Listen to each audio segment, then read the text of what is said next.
I've done a lot of messed up things. I am not a victim.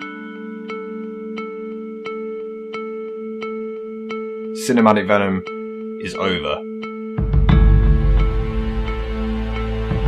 I'm here to talk about everything. There's a lot of things said about me, and there's a lot of messed up things that I've done that aren't public.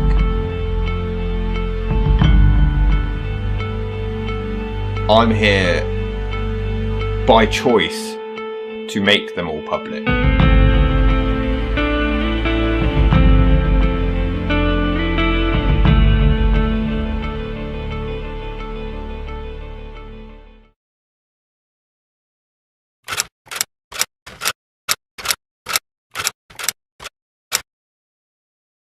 I'm here to take you back to help you understand why exactly I did certain things, but that doesn't make them okay. This isn't me citing mental health. This is me explaining what I went through which led to certain actions. That being said, I am in no way here to blame mental health or blame anything else. The point of this documentary is not to paint me as a victim, because I'm not a victim. I am only a victim of myself, my awful actions, my own stupidity. On the internet, people don't care what they say or do, and I want people to learn from my mistakes. Don't be like me. But also, the internet can create egos, which is another thing that I have been a victim of, my own ego. I did these things. I take full responsibility for these things, and I'm truly, truly sorry.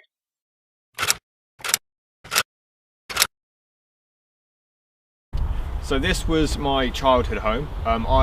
We moved around a lot as a kid. It was always within Northampton. This house I lived in, I think we moved in when I was 9 and we moved out when I was about 14. It was actually the longest house I lived in as a kid, but this was quite a nice area. Just played a lot of football back when we actually did play outdoors and I actually did have friends. There was, however, one incident where basically me and my dad had this whole argument. I went to my room, slammed the door, and it was after school, so it was evening, it was quite dark, and I was so angry and so upset I didn't really care, so I snuck out. I didn't have anywhere to go, didn't have any friends I could go to their house or anything, and it was pissing it down with rain. Honestly, I didn't really give a shit. I was so upset and angry that my own well-being in the middle of the evening, it didn't really occur to me that something could happen. I considered it running away from home at that point, but like I say, I had nowhere to go, so I just walked to where my mum worked at the time. She rang me up because she had actually got home first, and my dad had no idea I had even left. I'm not going to sit here and make out like I had an awful childhood, because I didn't. You know, I was very, very spoiled. I was doted upon by my mother. Me and my dad were never close. I don't know, he wasn't a very good father. He didn't really do things that a father should do with his son. Things with me and my dad were constantly escalating. And this was just a prime example of that. But it would get a lot worse in the years that followed. I wouldn't say he was neglectful. There wasn't much love or affection there. He was physical once at a young age, but other than that, there was no abuse by my parents. I was basically spoiled. Growing up with 6 brothers, I only knew about 4 for a while, so I grew up with 4 brothers. And you know how boys act. They would bully basically everyone. But because I was the youngest, I took it to heart and really struggled to just shrug it off as banter. As a kid, I acted out a lot for attention. I vandalized things. I made prank phone calls. This was all before the age of 10. I was a little shit.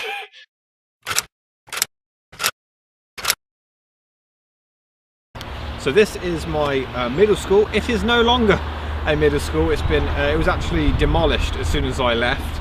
And it stayed just a vacant lot for years, but now obviously it's home to a lot of new houses.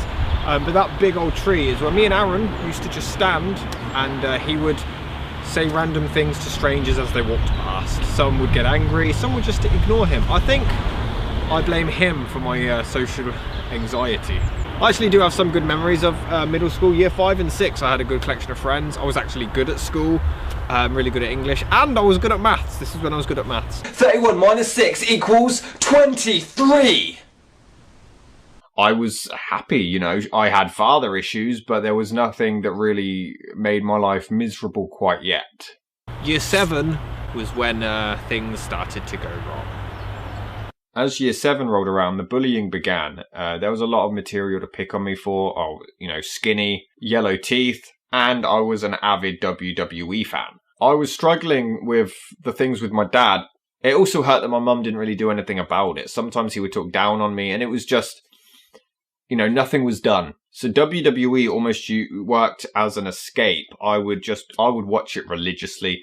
Me and my friend would write down matches, like we'd role play, basically. I started getting bullied a lot in middle school, and unfortunately, I lashed out and did the only thing I could do at that point, which was take it out on another boy.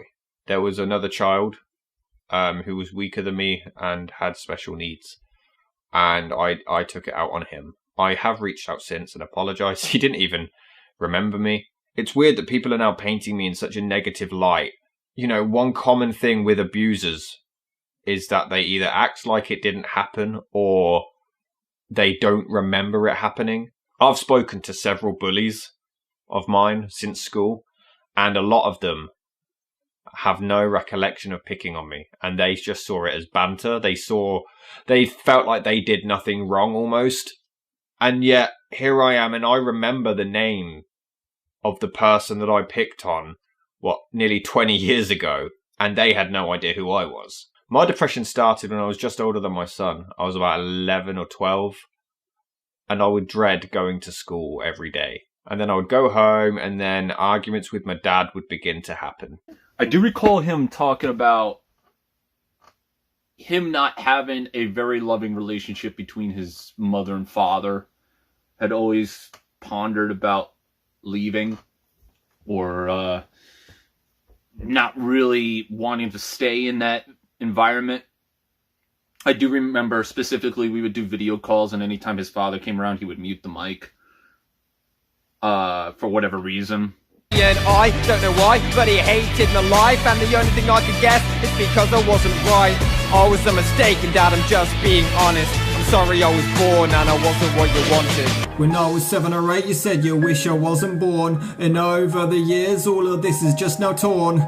So I spent years pulling pranks and vandalism as a way to get attention, and that it isn't the method that works. When I grew up a good and became a dad, I wanted to be what you couldn't. And I was a father, but you wouldn't. Supported till relationships crumbled, and you saw me fall, but you never caught me. You were just talking down on me. Self-esteem continuously haunting. My demons are stalking. Wanted to die at 14, and you were never there. You were never there for me. You know, anxiety makes you overthink everything and exasperate them and make things worse than they actually are. Anyone who's watching this who has anxiety knows exactly how I feel. And they know exactly what I mean.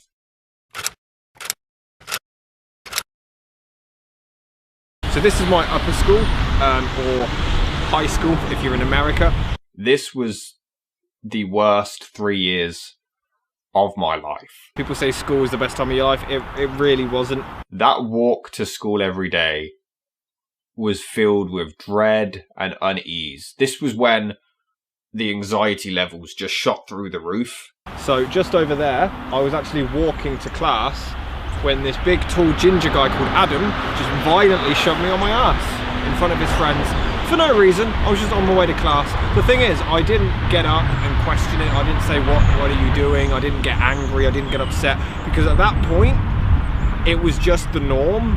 I was so used to it.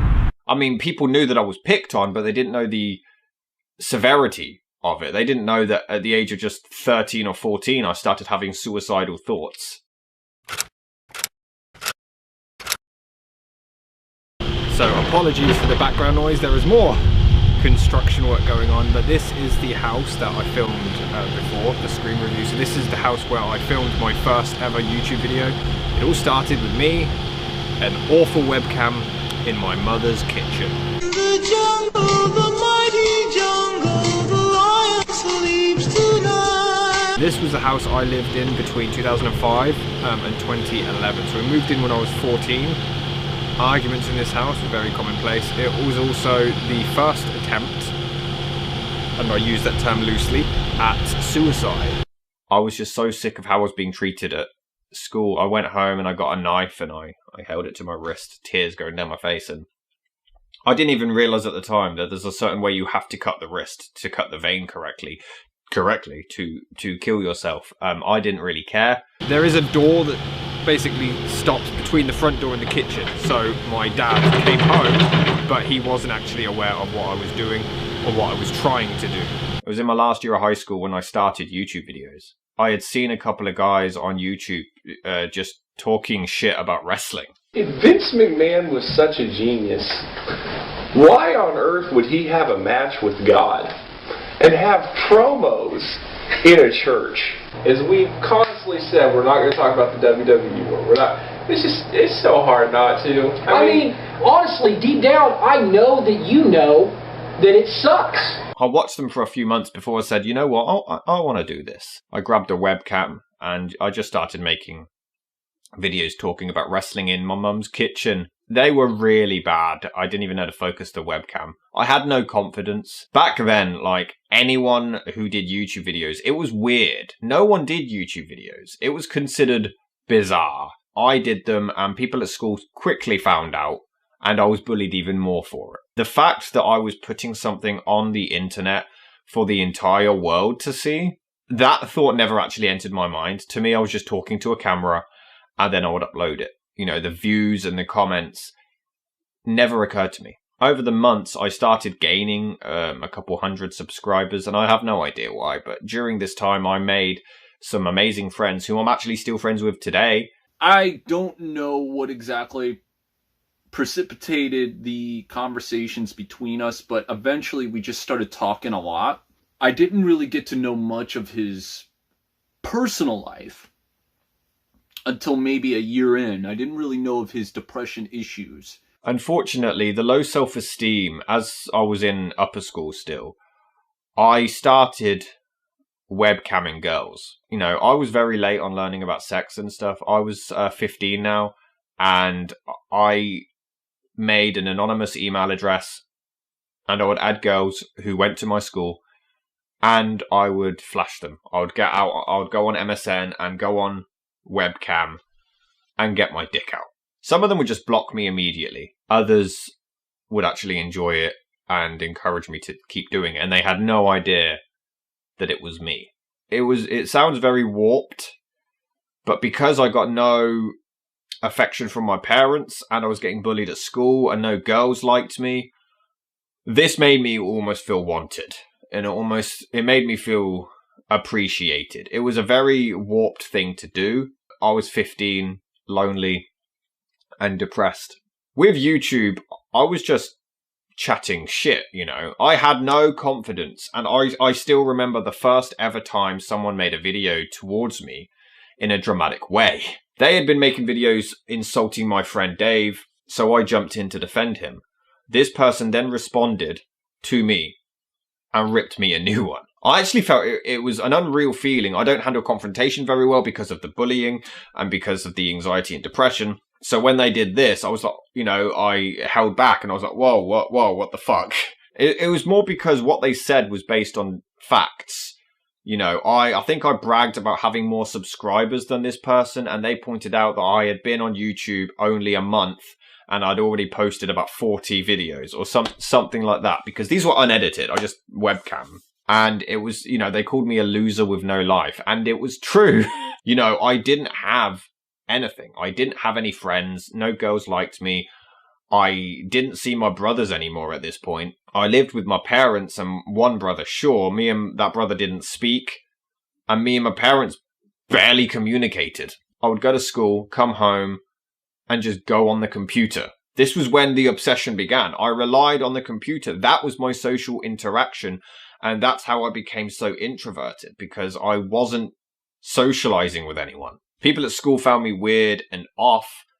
because of this. The old people will remember Habbo Hotel. I used to use that to escape reality a lot. That was my scapegoat before YouTube. You know, my parents always did find it a bit strange that my friends were all online. You know, I didn't have any friends in person. I'd be up till ridiculous hours in the morning, Skyping them and watching wrestling with them. I was out of school and in work, and the thing is, I now became nocturnal. My job was it started at 6 in the morning, so I would go to work at 6 in the morning, finish at 2, come home, go to sleep, wake up, have dinner, stay up all night, go to work at 6 till 2 again, come home, go to bed, and repeat. It made more sense to me. This was when my obsession with YouTube grew and escalated, and that's when my obsession with energy drinks happened, and I gained insomnia. You know, back then I was, you know, the nice guy who always expected something for being nice to girls, and they'd always moan to me about their boyfriends. And, you know, I grew a lot of animosity and anger towards women because I felt entitled to more. I do get my first girlfriend, and it didn't really work out. She was an absolutely lovely girl called Sarah. I was a virgin, and she knew that I was a virgin. And she was more than willing to be my first, but I turned her down. There's a lot of pressure for guys to lose their virginities in high school, and I didn't do that. So when I had this opportunity to lose my virginity and I couldn't do it, I thought that something was wrong with me. But I wasn't used to this affection, this great girl showing me so much attention. I panicked. We were only together about 3.5 weeks. We broke up. I just said I wasn't ready for a relationship, which was very true. And that was that. On YouTube, I still had no confidence, but that was all about to change when I discovered one man. Hi, my name is what? I'm not here to blame Eminem, but I was quite easily manipulated. I realised that 08 is very late to be getting into M's music, but my brothers were all rock fans. It didn't appeal to me, so I didn't listen to any music. I discovered Eminem, became addicted, and I decided to implement that into my YouTube. I started acting like Slim Shady on the internet. I would insult my viewers, I would just talk shit about people. I'm back on YouTube. Why, after I continually said the hell with YouTube and it's just full of drama and shit?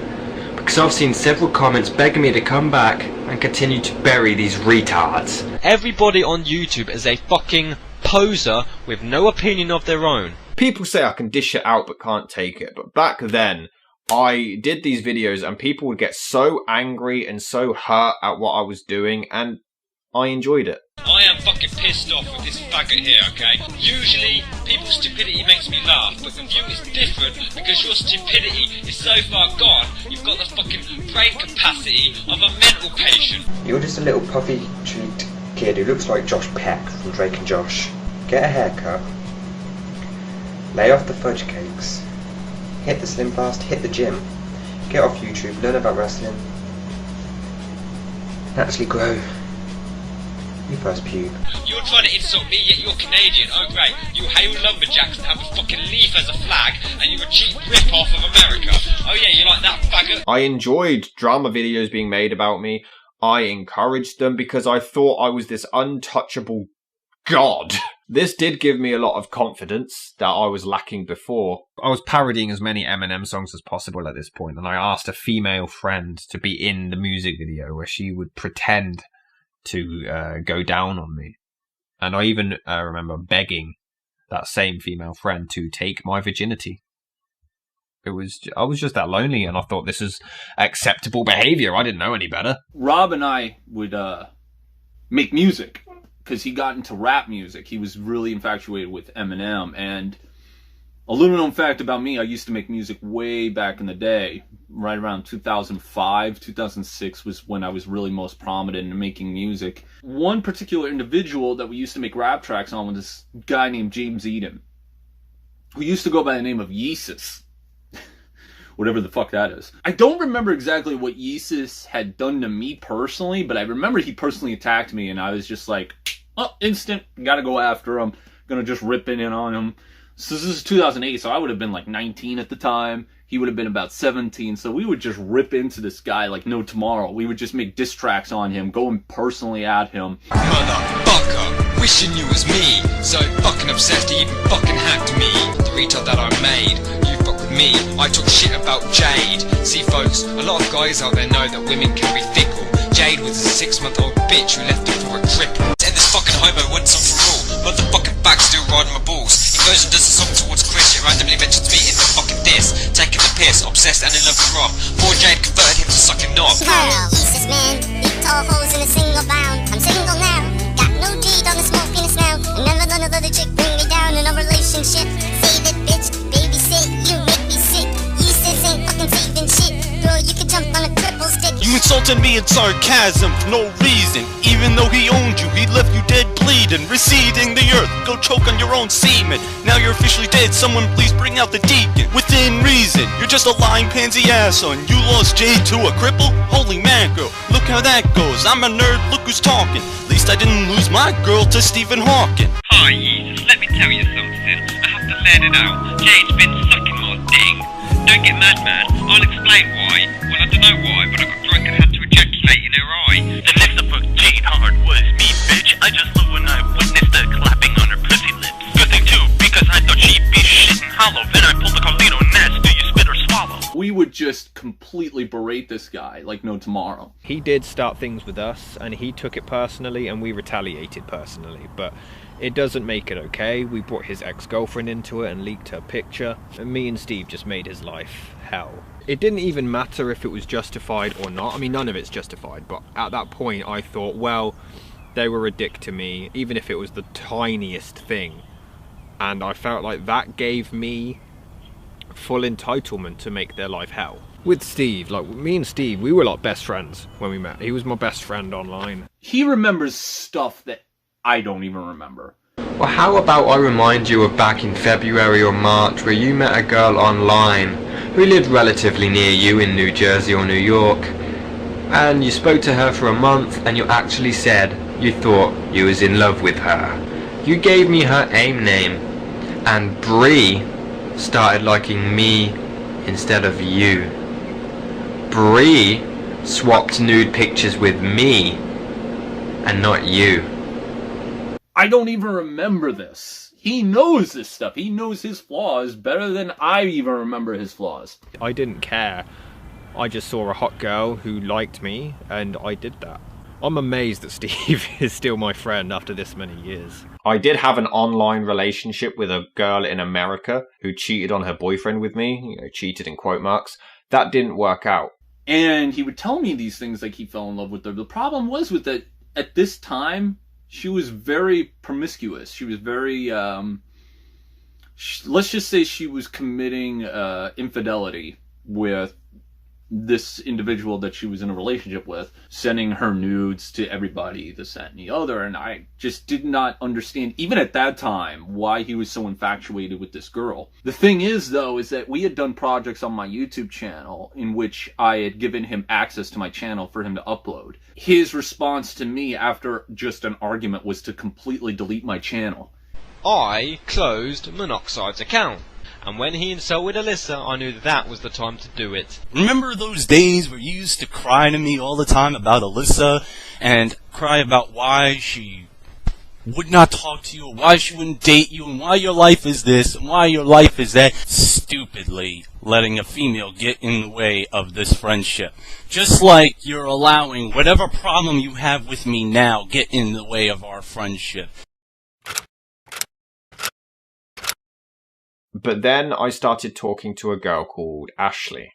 I thought he was sarcastic in a very charming way. And I thought he was really super sweet when he wanted to be. And I thought he was very vicious, for one, very vicious. But I don't know, I kind of digged that at the time, I guess. We were talking for a while and we became friends. And then after a while we decided to talk about, you know, like dating and stuff, saying I love you too, and all this. And I knew he had like a temper, but I wasn't really bothered by it at the time. I was like, everybody's got a temper. We had obviously been friends on YouTube for 2 years, and my life was miserable over here. Again, you know, I was in a job I hated. I had no friends. I had no girl. My family didn't talk to me. I thought he was really cool in all this, and I thought he was charming. I thought he was very funny. And, you know, I ended up growing to love him. I had this animosity towards my parents for how my dad had treated me and how my mum let him treat me that way. And he was talking about coming to America to be with me and all this stuff. And I was like really super excited because like I never dated an English guy before. This is like my first time. I trashed my parents' house and I run away from home. There's one thing I know about him is that he's always had a temper. And like it's like, don't piss him off. Mr. Don't give a fuck, don't piss him off. So I try to stay on his good side. I basically used Ash, as a scapegoat. I was very honest with her and told her months later, but yeah, it was an excuse to start a new life. He was telling me he still had feelings for somebody else, which that hurt. That hurt a lot. I didn't want to make him think I wasn't upset about it, but I was. And I said, well, I appreciate your honesty, which is true. I appreciated it, and even though it kind of sucked and it hurt, but I was 17 with severe social anxiety. Having the courage to do that is insane, and I don't regret doing it. It tested me and it made me a lot stronger as a person. I do regret trashing the house, and I do regret not letting my mum know that I was safe. I was getting on the plane and she texted me. She was actually on holiday in Portugal, asking me to come back and that she wasn't mad. I felt like shit. So I went from London Heathrow to Chicago, Illinois, where I then got a taxi to the Greyhound bus station, where I then took a bus to St. Louis, and then 2 of her friends picked me up and drove me to Sullivan. In person, it's completely different, so I felt like I had to maintain the YouTube persona, the YouTube facade that I had going to try to impress her, because that was the guy that she fell for. Obviously, me and Ash were happy. And I think everybody has this phase as teenagers where they think they're above everybody else, you know, fuck the system. You have this rebellious stage, and we definitely had that. I was angry at the world, and I thought the world owed me something. So I would go out of my way to make people's lives hell, even if they had nothing to do with what caused me pain. Nothing to do with what was making me upset or angry or depressed. I just wanted to make everybody miserable because that's what I was. I just immediately assumed that everybody was my enemy. Any tiny argument, even if it wasn't an argument, even if someone just did something that I wasn't happy with, or they didn't do something that I wanted them to do, I immediately thought, right, well, they're not my friend, they're my enemy, they don't like me. You know, I had my ex Josh at the time trying to cause trouble between us. It's like me and my ex Josh had a history, whereas me and Rob sort of just kind of didn't have that long of a history, I guess you could say. I had this idea that sex and a relationship validated you as a person. So now that I had had sex and had a girlfriend, I now thought that I was better than everybody else. This led to more arrogant videos cursing people out and thinking I was the shit. I don't give a fuck, mum, I wanna bust you with my erection. Fuck your motherfucking tits and then your rectum. Fuck you so hard your pussy will need inspecting, and your fucking clit will need an attendant, cause you raised a motherfucking demon with a penitent. You wanted a decent son but now you can forget it. Mother, you are a whore, all the dudes run away from ya, and no doubt this attitude and language will alarm ya. Dad, you tried hitting me one day, I was forced to harm ya. I'm glad cancer killed your motherfucking mama. Probably a slut who received more cock than Pamela. And I can rap like this until my fucking throat swells sore. My motherfucking mother board your spells, whore. I've been fucking Ashley hardcore until her legs sore. God damn, I'm glad I ain't that jealous, lonely Josh. It must hurt that I want Ash from another continent. I would call you a fag, but for you that's a compliment. Let's leak out the fact you admit you experiment. You fucked the guys and bragged it to Ash with merriment. Poor fucking faggot, lost your dog, booger shit. Fucking mutt thankfully got shot dead in St. Louis. And now your life is where it belongs, in the gutter prick. You think of me and Ash were you with the girls, blubber shit. You had no friends but I shouldn't have bothered, kid. And poor Josh, he got raped by his own father's dick. Your father raped your ass and you begged for some more. You wanted his shaft to break your spinal cord. You claim to be the most powerful pagan, yeah, counting who? Fucking World of Warcraft nerd with your chips and Mountain Dew. And one time you lasted just a minute and a half. I know how you can fix your life, kill it, it's a start. You're getting dissed, bro. I'm glad your Grandpa Joe fucking dropped dead. The arsehole deserved it, yo. I'm 18 years old and need shit with the police. Mr. calls the pigs and wants this to cease. Cops got me to remove it, but guess what you see? Telling you to top yourself and a damn Lord G. His name is Sarcasm, spitting and burst his again. Josh, you met Chasm and now you're acting like him. You were genuinely normal before then, you met Chasm and figured Jesus actually likes to fuck him an orgasm. Better imitate him, start listening to Eminem. Never before listen to him, you always perhaps but never backwards. I guess Chasm, you wanna bash him, bat him and whack him. We shook hands and you lodged your thought I bought, cause you ain't got the sack to attack him. You can't out-rap him, so it makes your brain spasm. Based on the amount of penis they've witnessed, they're infested. Michael and Joy Kerry, cause a cherry I caressed it. Your dude dumped your Sarah, I know he didn't care, I also wouldn't molest it. Only good for tit spotting, spit swap in the chest of tits. Wanna rip up both your brain juice for games and digest it. Sarah has the IQ of my poo, yeah she wished it. I easily humped you ho, I dumped you both, I was desperate but you fixed it. I wanna eat your cervix and your ribs and use your blood to mix it. But I listen, she be faking one, an easy fuck, she'll be waiting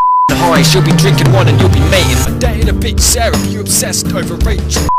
She don't want you, now she a rock muncher. 26 virgin, never had a bitch. Hey, you sad dumb fucker. You obsessive faggot New Yorker who can't rap, hypocrite, can't talk shit, and who has no dad. All of these songs would leak private information.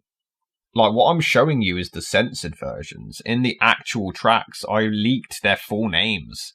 Some of them I leaked where they lived. And this is only the tip of the iceberg. There were many other diss tracks that are no longer around. Just trust me, there were a lot worse than what I've shown you here. I felt happy for the first like, say, a couple years with Rob. I thought I was really happy, and that we ended up getting married.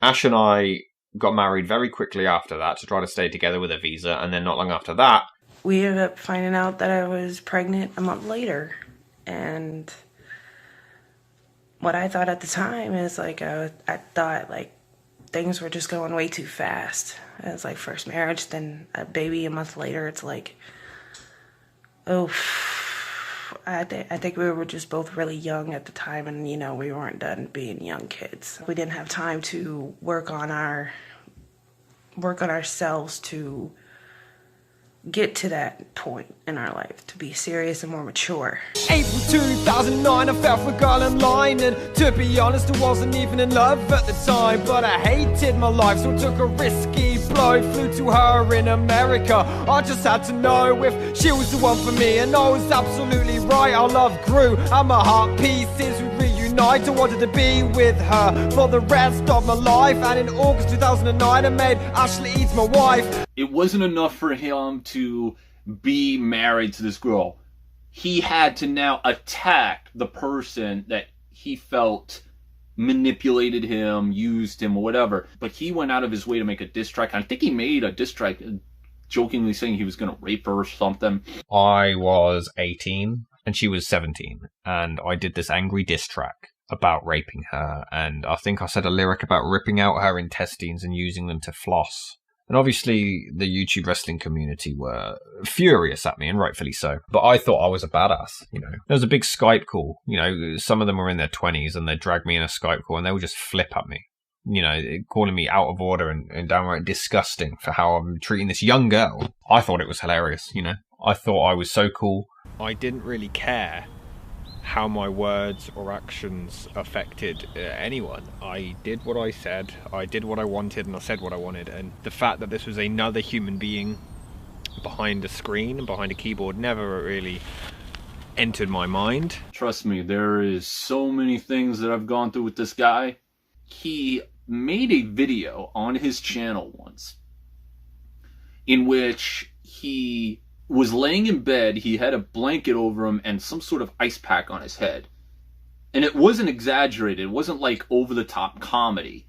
He was trying to present himself as really ill and sick, and basically said that he doesn't have much time left and he's saying goodbye to his YouTubers, and then that was it.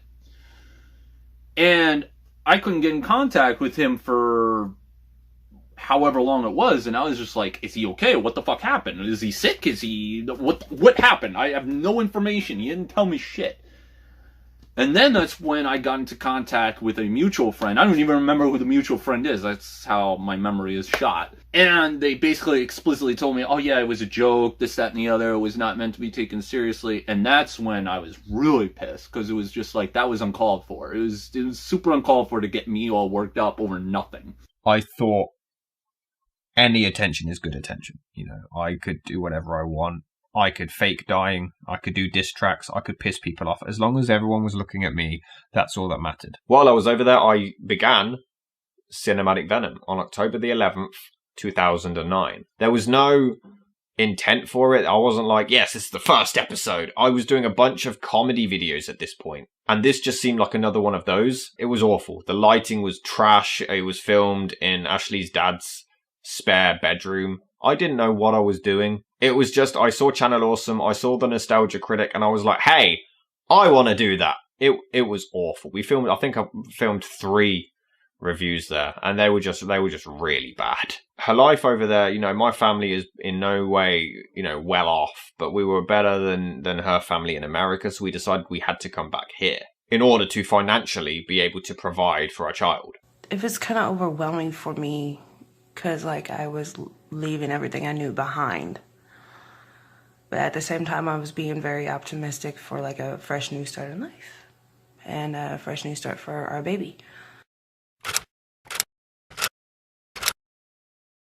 I started trying to post more reviews, you know, on a scheduled basis, including the iconic Home Alone 4 review with Jimmy. So I got to know Rob as one of these bedroom creatives in that I was originally just, when I was reviewing music online, he was doing his sort of own music, you know, making it and producing it at home, and so I started reviewing a bit of that, and then we got into contact, became friends, and then I learnt about all of the other things he did. And like I say, I was just kind of impressed at the body of material that he was producing.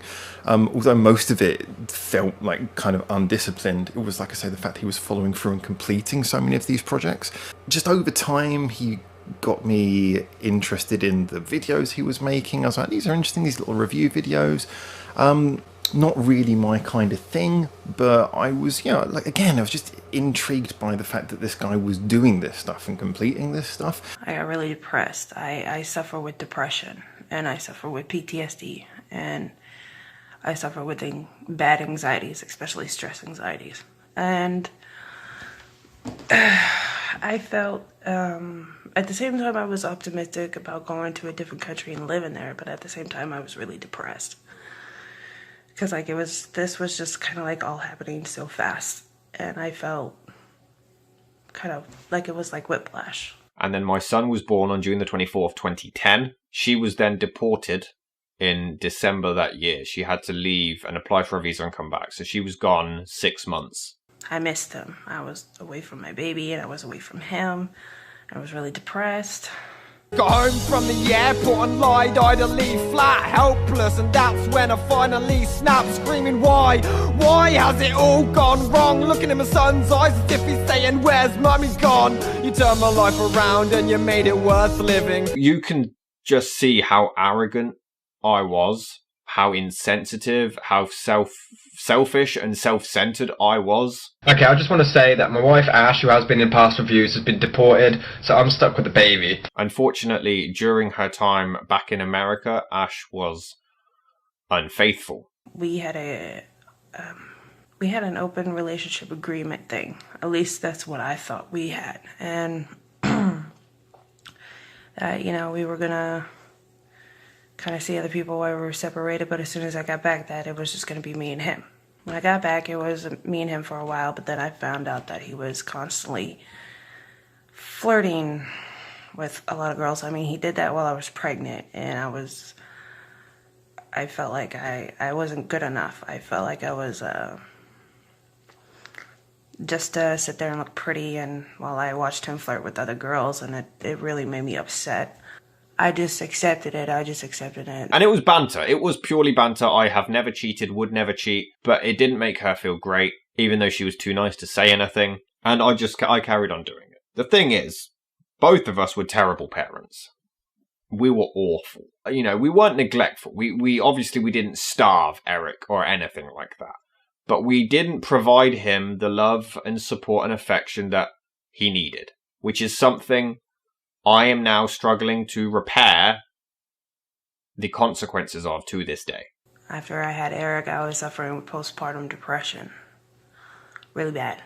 I wasn't always the best mom. I made mistakes. He kind of made me feel like I should have just known everything about being a mom. And I was like, I didn't. I was young. I was just now having a baby.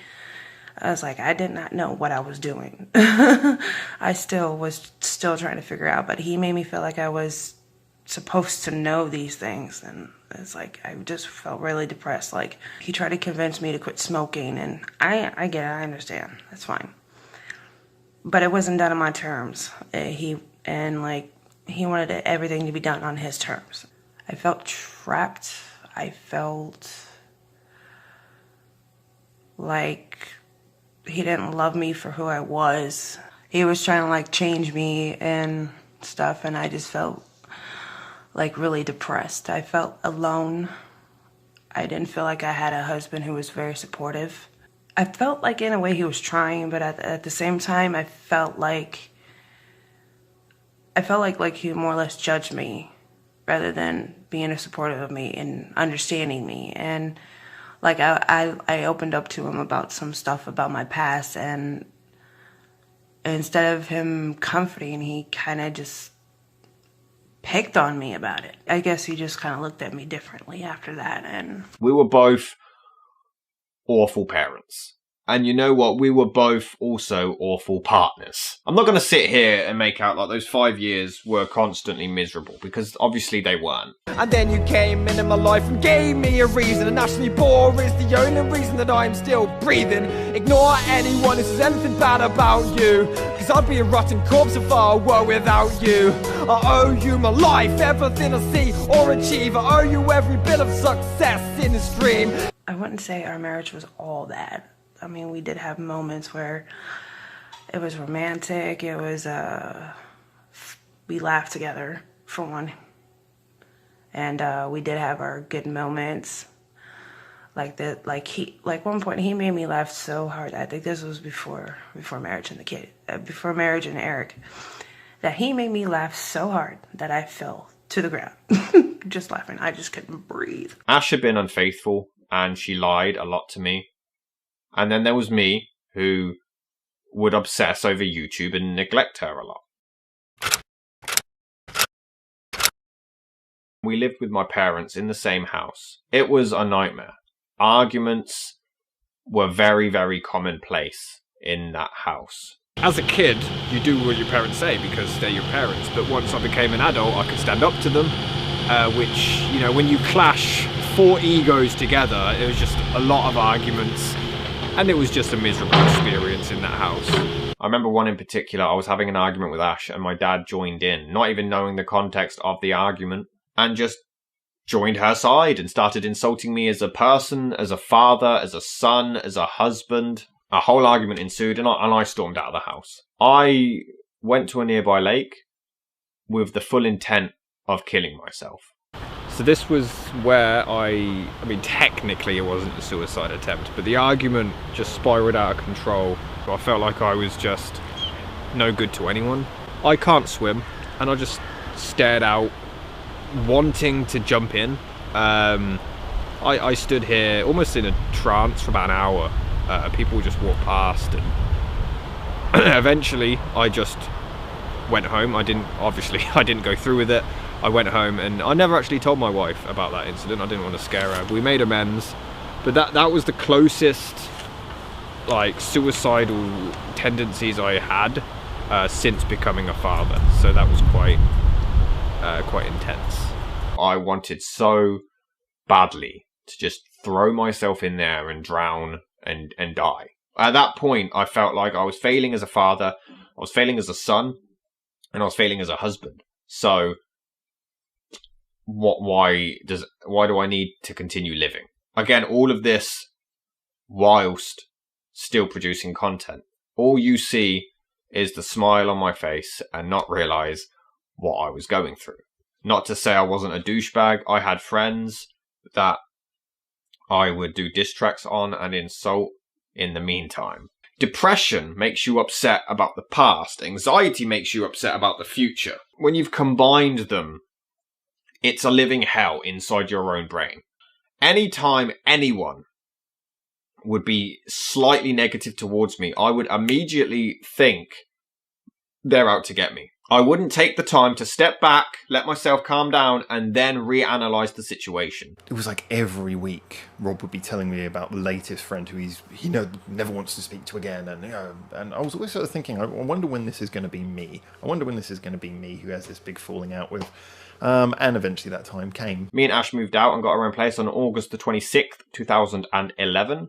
And that's when we moved in here. I was 20. I believe the first review here was actually the Goonies. You would recognise like certain areas of this location from several videos because I've now been living here 9 years. Dark Knight Stumbles was literally filmed just up there. So there's a whole lot of area here that was used in videos that you'll recognise. You know, after we got like financial difficulties under control, we were happy. Reviews were like very, very slow now. You'd get months between reviews. You consider yourselves lucky, guys. Like, you'd get reviews so quickly now. But back then, you'd have to wait like 4 months for a new episode. I brought Alex on board to help write the show, and then we started a second season. At this point, I actually gained a bunch of friends. Me and Mandy reconnected, and we became best friends. Me and Aaron were talking again. Danny from my work was now involved. I had a bunch of people who wanted to be a part of Cinematic Venom and YouTube. Unfortunately, a lot of people that I was surrounded by were complete yes men. I could produce any garbage content and they would lap it up and say how great it was. So when I would put out a video which was just offensive for the sake of being offensive, they would just laugh it up and I'd have no feedback. You know, I couldn't make a bad video in their eyes, and it was really damaging to me as a content creator. But because I had low self-esteem, people said I was doing great things, so I just ate it up and I kept them around. That's when the ego started to grow, and I believed that I was making the world's best content. I even recorded a song. Now I'm getting views on my web show. Suddenly you all are my very best bros. I got a little buzz, so your brown nose is lyricist just to get a few YouTube appearances. Like, at this point, I had about 400 subscribers. And this was posted on the music channel, so I had even less, maybe like 100 or so. But because of all these people acting this way, I thought I was like Tupac or something.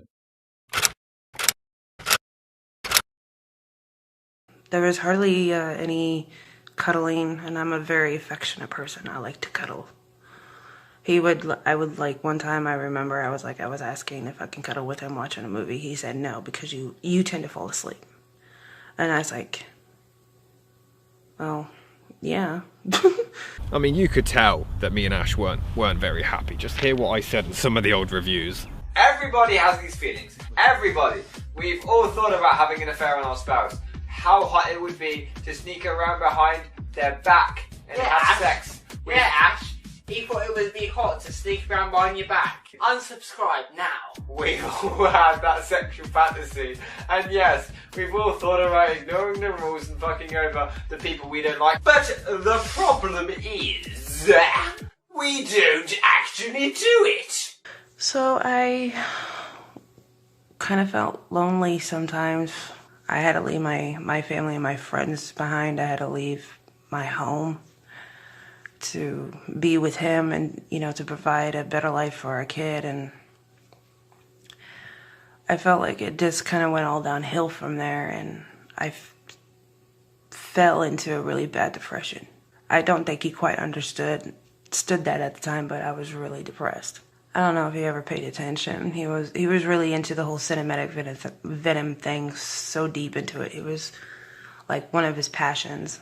And you know, I try to be supportive and be a part of that with him. Sometimes it was pretty easy. Sometimes it was pretty easy, especially with the movie reviews, because that only took like maybe a few hours. With Alex, we fell out because he committed to Cinematic Venom originally and then backed out about a year later and said that he wanted to focus on music instead. And I had trouble comprehending the fact that no one cared as much as I did. You know, I would send my YouTube videos to people who didn't even do YouTube or didn't even watch YouTube. I'd ask people to be in my movie that had no experience in acting and didn't even watch my videos, but I was just that obsessed. And when Alex couldn't do it or didn't want to do it as much, it annoyed me. But the movie that we did, he invited me to do this movie with him. And I was like, wow, okay, this is going to be interesting. It was a brainchild idea with him and Alex. I had grown bored of movie reviews at this point. I was still making them during all of this drama, but I felt like everyone did them and they were all the same. So I thought, you know what, Dark Knight Stumbles, let's just end it there. I thought it was pretty cool that a lot of us were getting together making this project called Dark Knight Stumbles. What a wonderful title. In early 2013, that's when we did the shooting. And unfortunately, the camera that was used wasn't in studio condition. We had gone over the script several times going into it. The problem was that was WrestleMania weekend, so we only had a finite amount of time to really film that. So we had to film more in Florida when I took a vacation down there with Alex, who would play Bane. The movie was pretty much in developmental hell for about 2 years. Yeah, I kind of knew it was going to be a little bit amateurish. I kind of got that, and I was aware from the beginning that his ambition was outstripping what I think he had the ability to do. But it didn't really hit me until I arrived just how cheap it was going to be. I remember when he gave me like one of the main roles, because I'd done acting previously, nothing huge, but I'd done acting previously. He gave me one of the main roles, and it was playing like Two-Face. Now, I'm not really into comic books. I don't really know much about comic books, but I knew this character and I knew the whole deal, and I was always like, well, how are we going to do the face thing? And at first I thought it was going to be something like painted on or something like that, and then he was mentioning about this prosthetic thing, you know, like a mask. And I'll be honest, I've got a bit of a phobia about putting things on my face anyway. I'm just kind of not a big fan of that. Glasses is okay, but I'm not really into like masks and stuff. So except for COVID, that's okay. You know, I arrive and he's saying, oh, I've got this thing, it's going to fit well onto you, it'll be okay. And then just over time it's like, actually it's probably not going to fit so well. And he's just slowly talking backwards from it. And then I arrive and we put this thing on and it just was awful. Just hanging off of my face. It looked bad. Everything about it was awful. And then I'm wearing this this outfit that is just ill-fitting. Looks like someone has cut it from a tablecloth. You know, it's got like no shape. The fabric's just awful. Just the whole thing looked so cheap. And yet at the same time I was like, it's impressive. This guy has managed to find all these outfits for everyone. During the filming, it was very tiring and exhausting, especially since like I was doing this and plus I had to go pick up our son from school. So I was very tired and very exhausted. Like it was like even after the end of it, I couldn't rest or anything like that. And at the same time, I had fun doing it. That's the thing I did. It was messy, full of drama, disorganized, but ultimately had a lot of ambition. And that's kind of what I think drew myself and so many other people to the project. It was very ambitious, because you get so many of these people who, what I would label as bedroom creatives, who talk a big game about wanting to do big things, but they never get made. Everyone was kind of having fun, and I think Rob and his friends his local friends who he had spent more time with in person, they obviously had a lot of in-jokes and they were having a lot of laughs. But I think for those of us who weren't actually part of that group who had sort of come here to do this thing, we were kind of thinking, what have we walked into? And you know, you can't really back out. Once you've started something like that, you're like, well, you know, it's an amateur project, everyone's kind of having fun, it's all unpaid, so it's like I can't really back out of this, but okay, let's see it through. And then just, I remember watching the footage back and being like, this looks really cheap. You know, there's no lighting. the lighting hasn't been done at all. It became clear that Rob didn't even know what camera angles he wanted for a lot of this stuff. He just kind of had this script, and then the scripts, you know, we were actually actively pointing out while we were recording, this script is full of contradictions. It's like characters are saying things that totally contradict what they said like 2 lines earlier. And it became clear that setting himself up as the writer, director, actor, whole thing, he'd bitten off a lot more than he could chew. And so for me, what was impressive there is that he took it as a learning experience. You know, he went away and he said, okay, this doesn't work. He finished the movie anyway because he put so much effort into it, but he appeared to have, you know, learned from that. I accepted suggestions on set, but I didn't know what I was doing. I was never bossy. I didn't mistreat anyone on set. I was just laughing when you said action. Oh, I'm so sorry. Try again. Right, okay. Action! I was a very immature, I was like a kid at Disneyland, just running around with a camera. It wasn't very structured. You know, I had fun, and a lot of other people told me that they had fun as well. So it was an experience. He was a really big perfectionist. He wanted everything to be perfect, and it was like, if you make one mistake, nope, gotta do it again. Sometimes during filming, I felt more like one of his actresses more than his wife. Filming the movie was a nightmare. One of the scenes that I remember doing very much with Rob for the movie was one where, you know, so we've all just arrived, we're wearing these absolutely awful costumes and feeling like a bunch of real fools. And then it's like, okay, we now have to go and shoot a scene out in like a play area, like in a field, a public field, down the end of the street. Yeah, I mean, I'm not. There's no dialogue at the moment. I'm just filming this because I want people to take in exactly what today looked like.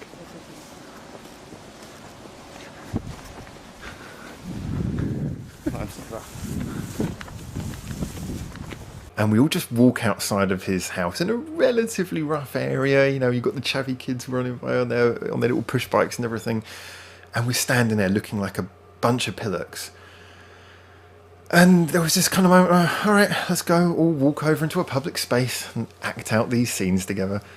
And just as we were walking over there, it was kind of, yeah, I think one kid actually rode by and said something ridiculous on his push bike. And we just kind of all looked at each other and we were like, you know what though, we're kind of having fun here. And everyone was kind of laughing and giggling, and just, I'm thinking to myself in the back of my head, oh God, I hope no one ever sees this movie. But at the same time thinking, you know what, this is kind of a fun day. And that to me was one of the big things. There was always this sense of camaraderie around the project.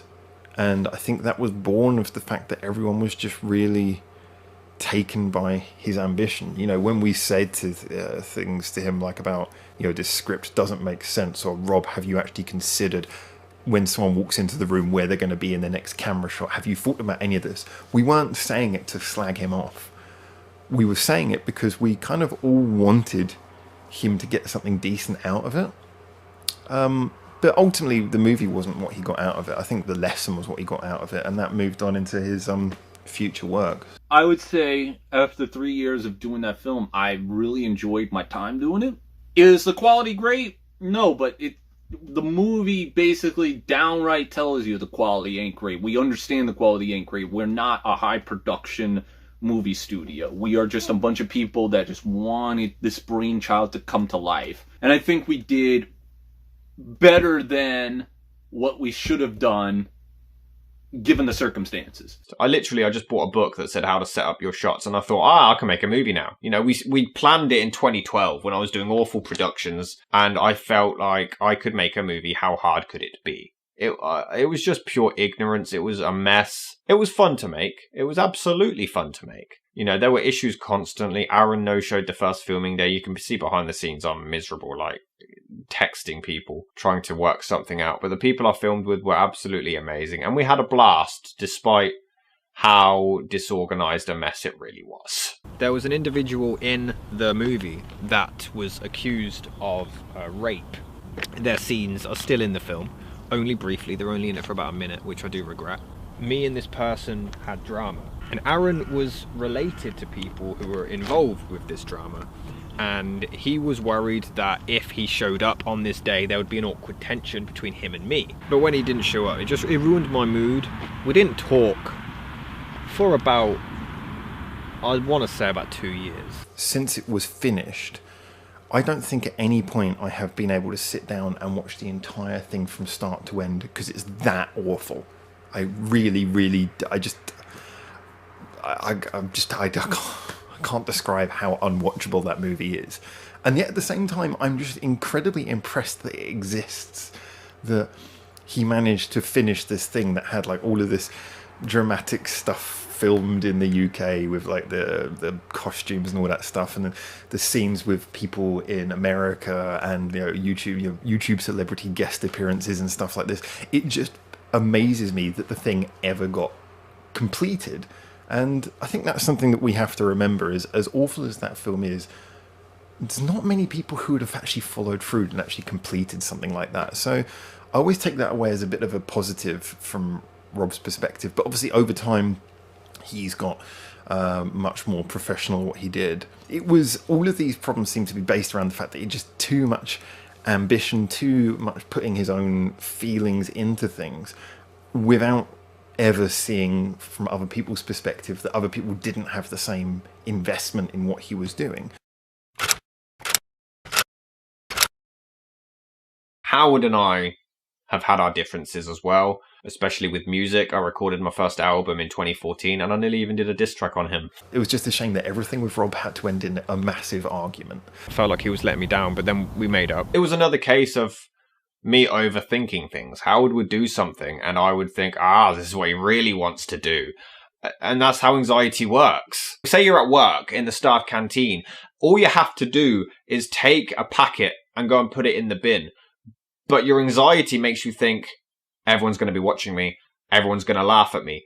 There's nothing for them to laugh at, but your anxiety doesn't care. Your anxiety will feed you lies that they're going to laugh at you. You can be driving along and you'll be reversing out of a space or something and you think everyone's watching you. That's what it's like to live with anxiety. And again, I'm not blaming it.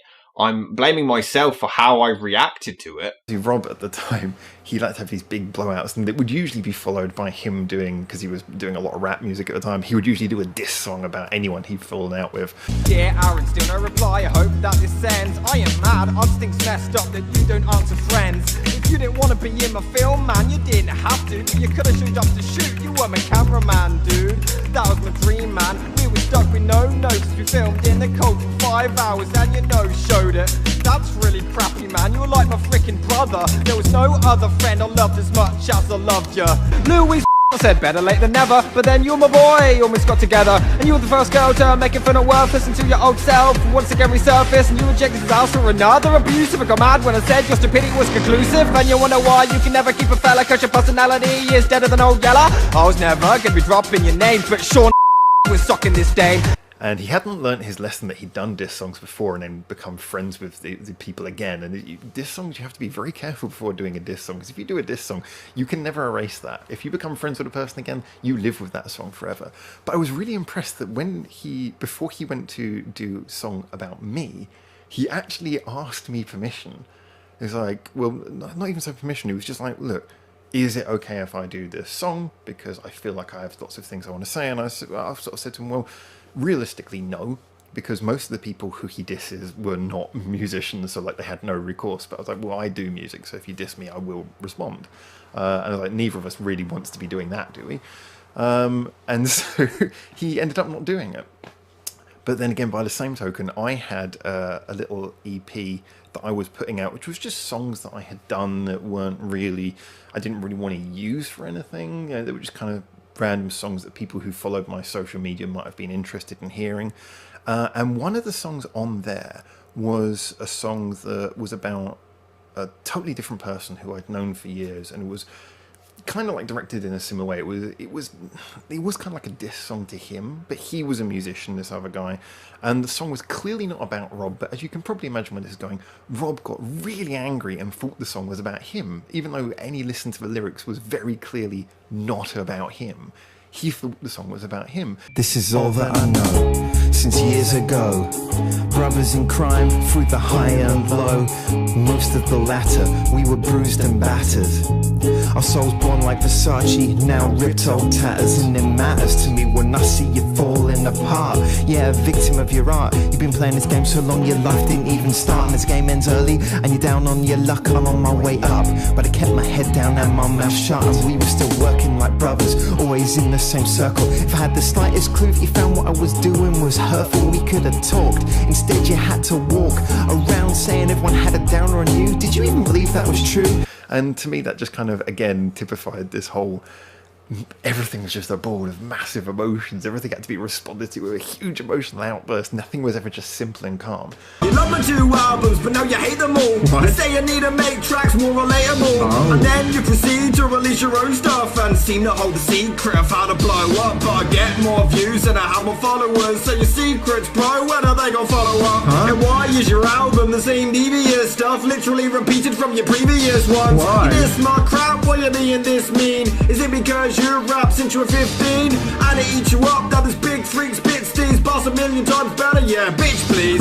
Talk over me and can't flow properly. Try actually rapping, man, have a go. Honestly, claiming to be so knowledgeable, but that's the day Harvard College will fall. I need medication to deal with my depression and to deal with my anxieties, but he was like all saying, oh, they're just placebos, they don't work. You know, we've always been taught, you know, to follow with your husband. And so that's what it was like. He could be a bit controlling. I mean, he was. When I was married to him, he was a bit controlling. I couldn't do anything that he was doing. Like, he can do stuff, you know, grotesquely flirt with these women, but yet if I say something wrong with another guy, he would like flip out on me. I do understand from his viewpoint, he wasn't used to how I was brought up. He kind of had a different life than I did. Me and Ash separated. There was not even any, at least on my part, this sounds really harsh, but I wasn't upset. It was more relief. Ash and I hadn't been happy for a while. The thought of us breaking up never really entered my mind. She was devastated. I consoled her. I said, we can still be friends. You know, you can stay here as long as you want until you get a job and get your own place. He decided he wanted to end our marriage. But he said he wanted it end it on a happy note. And I was like, okay. And then I went into an even deep depression because I felt like I failed as a wife and a mother.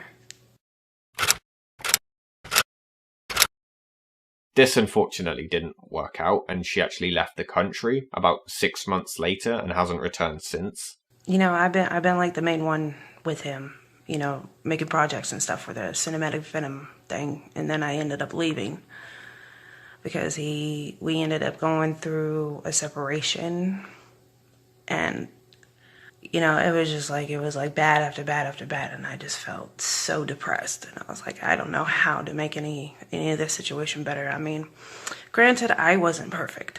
I was making mistakes as well as he was, but I think it was both of our faults. There was fault on both sides. I kind of wasn't happy with myself, but I wasn't happy with him either. He can be very nasty with his words. I pretty much felt alone, and it didn't help that he constantly went to his friends and just badmouthed me all the way, and I couldn't say nothing. I only had like maybe a good couple friends I could talk to that was up there. There was one night we ended up getting into a great big argument after our separation, and he said, "You're going back to America, pack your stuff and meet with my mom," or something along the line of that. Wednesday, I think it was Wednesday that I was supposed to meet up with her. So I ended up doing what he told me to do. I ended up going there, booking my flight home. I said it out of anger. I didn't actually expect her to do it, especially so easily. I just didn't want her living with me anymore, and she thought that was the only possible solution, was to leave. I was supposed to have a return flight to come back, but that ended up happening. And then we were going through a divorce, and I knew he was automatically going to get custody of Eric, which was really painful.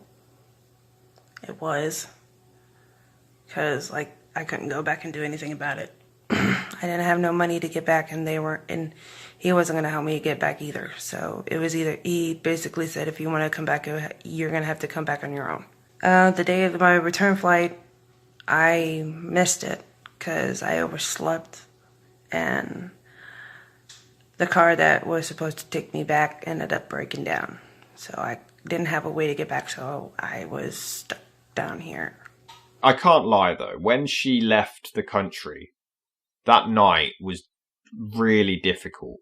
We weren't really talking anymore, so the flat was mostly silent, but when she left, that night was, you know, once Eric was in bed, it was just an uneasy silence. And I remember thinking, I'm not going to like this. I can't handle this. I was lonely and I was panicking. Ash was my first proper girlfriend. And after being with her for 5 years, where we lived together instantly, with a child as well, I didn't know how to cope. I thought, I'm not going to be able to handle being single. I can't do this. I didn't know how to date. So it was just awkward. I just was really socially awkward with girls and pushed them away. It was really creepy. I would just get attached to any female. Any female I would immediately think I was falling in love with, including my best friend Mandy. 1995, it was September, a time that I will forever remember. We were 3 preschool, we served time. You and I met and we'd soon learn why. While you dated guys, I struggled married life. But I was in hell and I always carried lies. But I could never put none past you. We were inseparable and then my marriage crumbled. And not long after, my sanity and panic stumbled. I chased after every other girl buzzing, thinking it was obviously love when it wasn't. You were always here and now, happiness found me. And through the struggle, I'm glad I had you around me. Being a single father was one of the hardest things I've ever had to do, you know. But in that same respect, it was one of the most rewarding, you know. We were each other's rock. Every morning, pain is reset as you jump on my bed. Cheeky smile, when I love you, it's said. You've helped me through much more than you know, and you're why I'm here with a story to be shown. I owe you my life and I hope it is right. I hope that you're happy as I hold you so tight. The other doesn't care and they don't show, but I hope though you're happy with me as both roles. Yeah, it did damage my depression a lot being on my own. Obviously I wasn't on my own, I had my son, but there's a lot of pressure and stress, and the loss of not only a partner, but the mother of your child is, you know, is very difficult to get through. We fought a lot, but I think that's part of, you know, divorce and separation and, you know, being angry at each other and going, "Urgh." I wasn't surprised at all that he put me in diss tracks, because that's how it was. Piss him off, you're going in a song. I just wanted to turn her into Kim, basically. I was Eminem and she was Kim, and I did just so many tracks insulting her. How can a person like cheat steal to a guy you would feel so tight and would deal with all of your nonsense? And who confided, who listened, would care and intent I did to your personals that made my head spin. But now our relationship seemed dead thin, but I could do just so much better. But now I just wanna make host lust wetter. Forget relationship, you stupid crazy bitch. I'm erasing it, I'm hanging it, I was always taking stick for everything from everyone. You ruined my life, so thanks for the baby, but screw you goodbye. You laid hands on me and I didn't hit you back. Nope. Violence is for pussies and this is a fact. Yep. Bitches like you who can't handle truth. Yep. Your new boyfriend, have fun shagging dude, looking like goddamn sloth from the Goonies. Admitting that my cock made you woozy, cause it hurt you, I was the best you ever had. But hopefully you'll have a watch, cause the sex was very bad. Maybe it's because you're an unhygienic piece of crap. Yep. I saw excuse for a mum who likes eating sacks. True. I like thief who steals from our closest friends. A whore who cheats to try to show them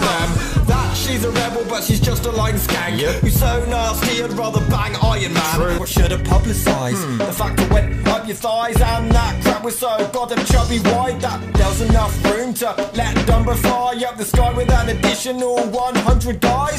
Now I'm not saying that she has a long hole, no, but let's just say it's larger than a nostril. Okay. And it's big enough to easily fondle, and it's got enough space to park a Vauxhall. Wow. As you know that I work with raw fish, and I've still never smelled anything like your clip. Aww. You may enjoy that if you've ever caught shrimp, or you wanna crush your foreskin with a forklift.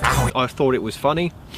And I thought it was warranted because in my eyes, you know, she abandoned her child, so I thought she had it coming, and I didn't really care that she was still a human being breathing oxygen. And then there was at one point where, after all the fighting and everything, I think it was like maybe a year and a half that we just did not speak at all. I mean, we recently just started speaking again. Everything seems to be okay now. But I can forgive and forget. I then met a girl who was in a bunch of my videos called Charlotte, and we got together, and, you know, Charlotte was a really nice girl.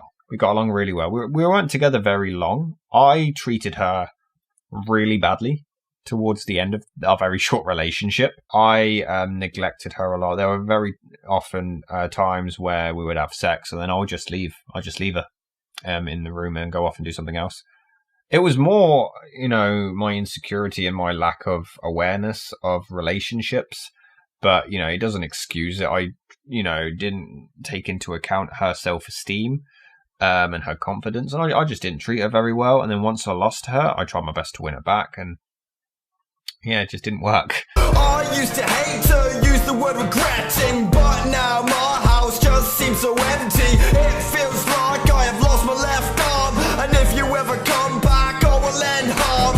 You left me with less scars, and now the memories are the final remaining best parts. Not a day goes by without the image in my head where I went wrong, and I am wishing it was dead, cause you deserve the best, and I'm sorry that I failed you. I messed up my own dream of a fairy tale too. I was miserable.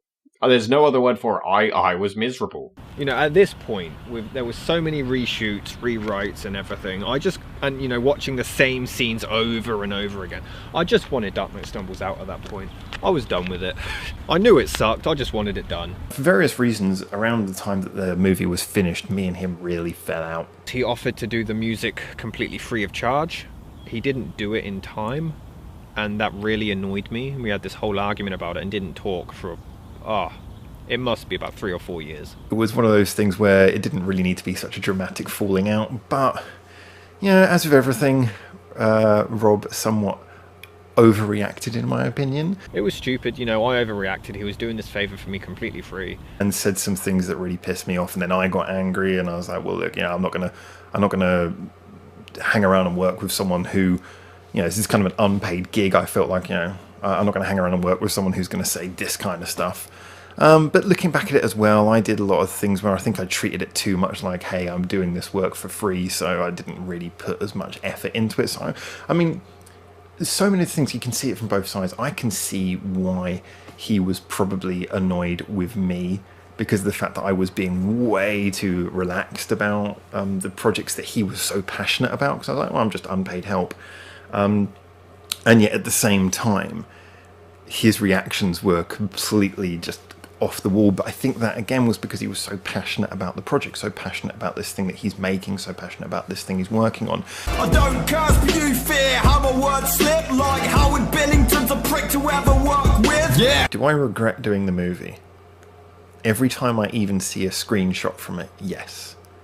But assuming that no one ever watches that bloody awful thing, I'm kind of proud I did it to help a friend. And the improvements that I've seen in his channel and his work subsequently, that's kind of more why I'm happy that I did it, was for that.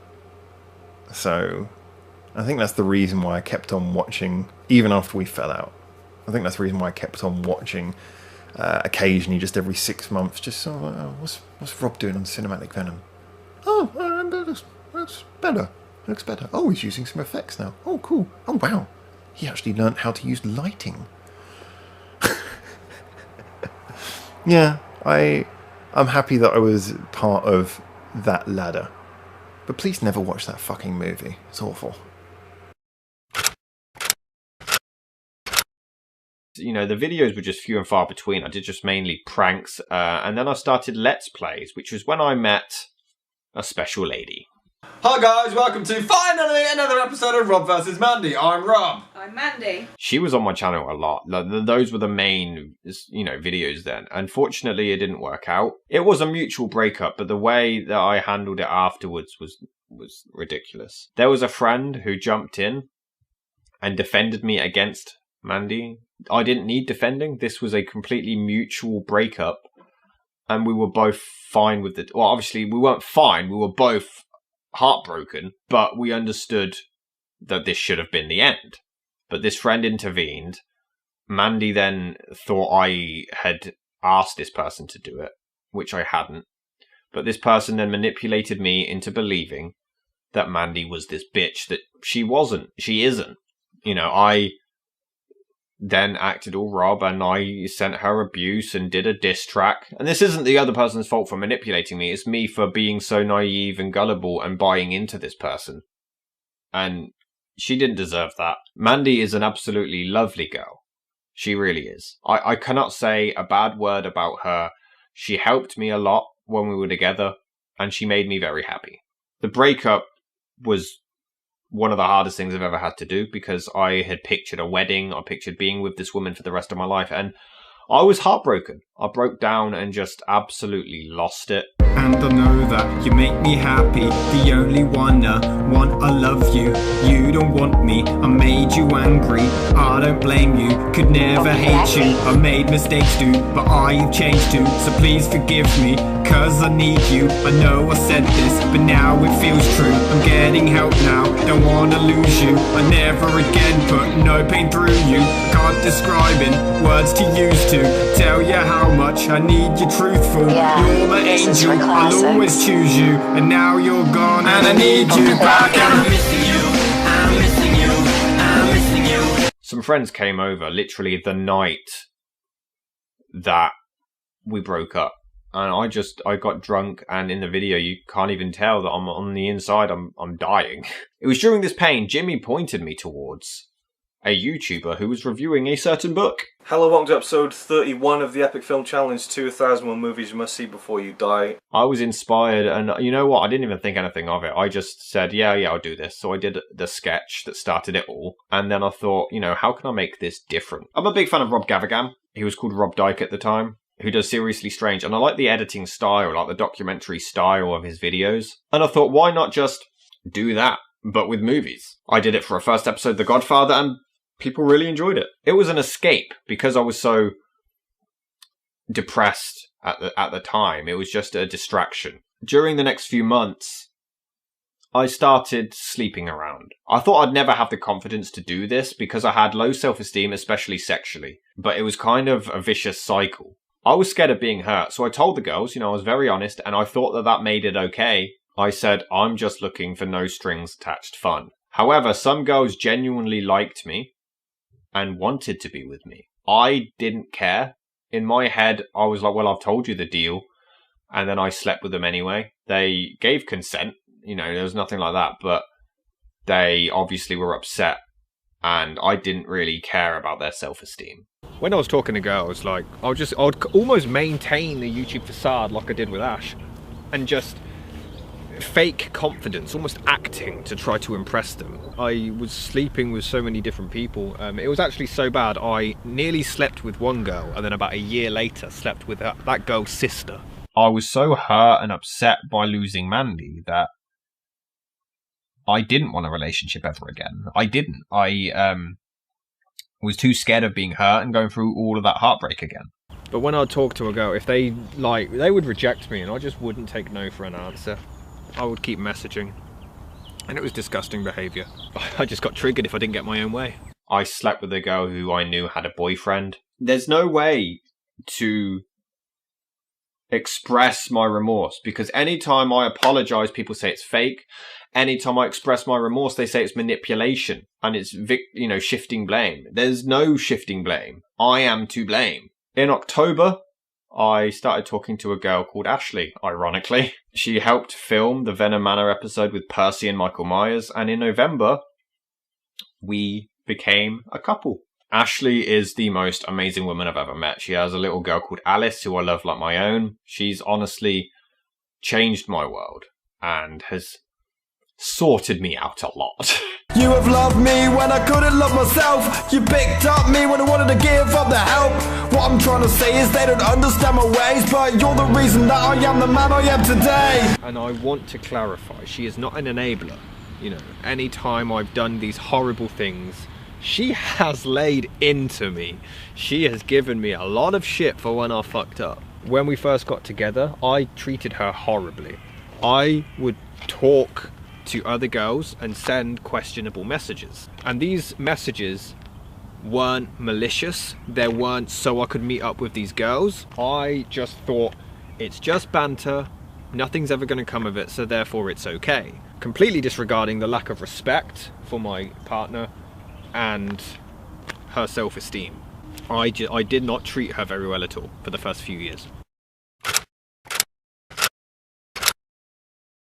You know, I was recognised at a Comic-Con, and this was before Change the Channel or anything. That blew my mind. But it made sense to focus on the more popular channels, so the Let's Plays just weren't being posted, and I just focused on what was popular. It was nuts. I'll be doing a review like every couple of days. I had beef with the commentary community. It didn't bother me. You know, if I believed you were real people, and not just trolls begging for attention, I'd give you a bit more effort. But I'm not convinced you are. So, you have part of my attention. Anyway, I hope you see this, man. Hit me back in the crack, I want it bad. I am sad, this is Ernie, Bud is in my ass. And this was when the frustration on YouTube began. People talk about making content, but I don't think they're as honest as they should be. The frustrations as a YouTuber just doesn't get talked about. I would be posting videos and I wouldn't gain a huge fan base, but I had a small community that I was happy with, and I would read every single comment and I would reply to as many as possible. It was just fun with friends. However, I did other content as well. This was the year where I started Seeking Answers, a documentary channel about paranormal investigations, unsolved mysteries, you know, that kind of thing. I also obviously did music, I did YTPs, and I did Let's Plays. People always ask, why don't I just put them all onto one channel? And the thing is, I tried. I tried this about 3 times and nobody would watch anything that wasn't a movie review. It was frustrating because, one, I don't get why you would only want to watch a movie review. That just sounds really boring to me, personally. I mean, I get it. You're subscribed for one thing and then you start seeing something else. I'm not saying that you need to like every single video I make or every single series, but there was never a time when I would post a different video and people would at least try it for the first one and then, you know, tune out. None of the other videos would even get anyone's attention. I did count my chickens before they hatch, and I think 2017 was the year I tried to do an On This Day series where I'd post a video every single day for a whole year. Just short, like, videos talking about historical facts and trivia that happened on that day in film and television. I really liked doing these, and they didn't take very long to do. And they weren't very long at all, but I think the longest one was 6 minutes. People still wouldn't watch. It was very, very frustrating, and I felt restricted because I felt like I can't post anything that isn't a movie review. Regardless, I carried on. That was the first year I did the Venom of Horrors, which was a last-minute idea. It was just fun and casual, and there was no pressure, there was no stress. Behind the scenes, I was a dick to my girlfriend. Before we got together, I was reluctant to get together because of my pain that I went through with Mandy, so I pushed her away, and then there were several times me and Ashley would have minor disagreements, and I would run away again. I would panic and run away at the first sign of conflict, or even not even conflict. I would just panic and break up with her. It wasn't fair on her. You know, we've worked it out and we're so much happier now, but it was a nightmare, and I treated her absolutely horribly.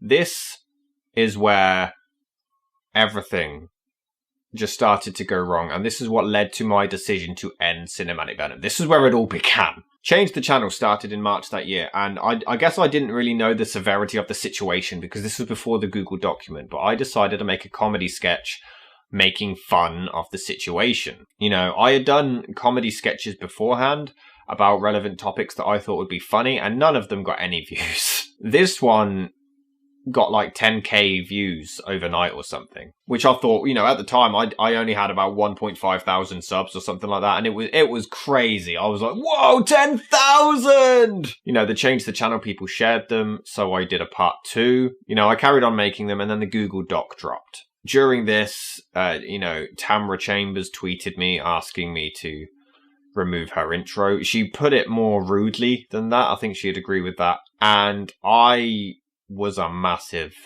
prick. So she was wrong for snapping at me and doing it publicly the way she did. She then DM'd me and apologized, and I forgave her. However, Channel Awesome then did their response, and I felt like it wasn't a very good response at the time. And I thought that Tamra was just trying to shift blame and blame it on her mental health. For someone like me who is a big advocate for mental health awareness, I wasn't showing it. I stuck for your puppet to her on your paycheck. Never once did I attack them in any sketch. Until they attacked me and blamed it on depression. But you attention seekers, how about I teach a lesson? When I look up to you and get excited when you saw my channel and you began typing. So I was tweeting only for my heart to drop, because you blast me publicly like a nasty knob.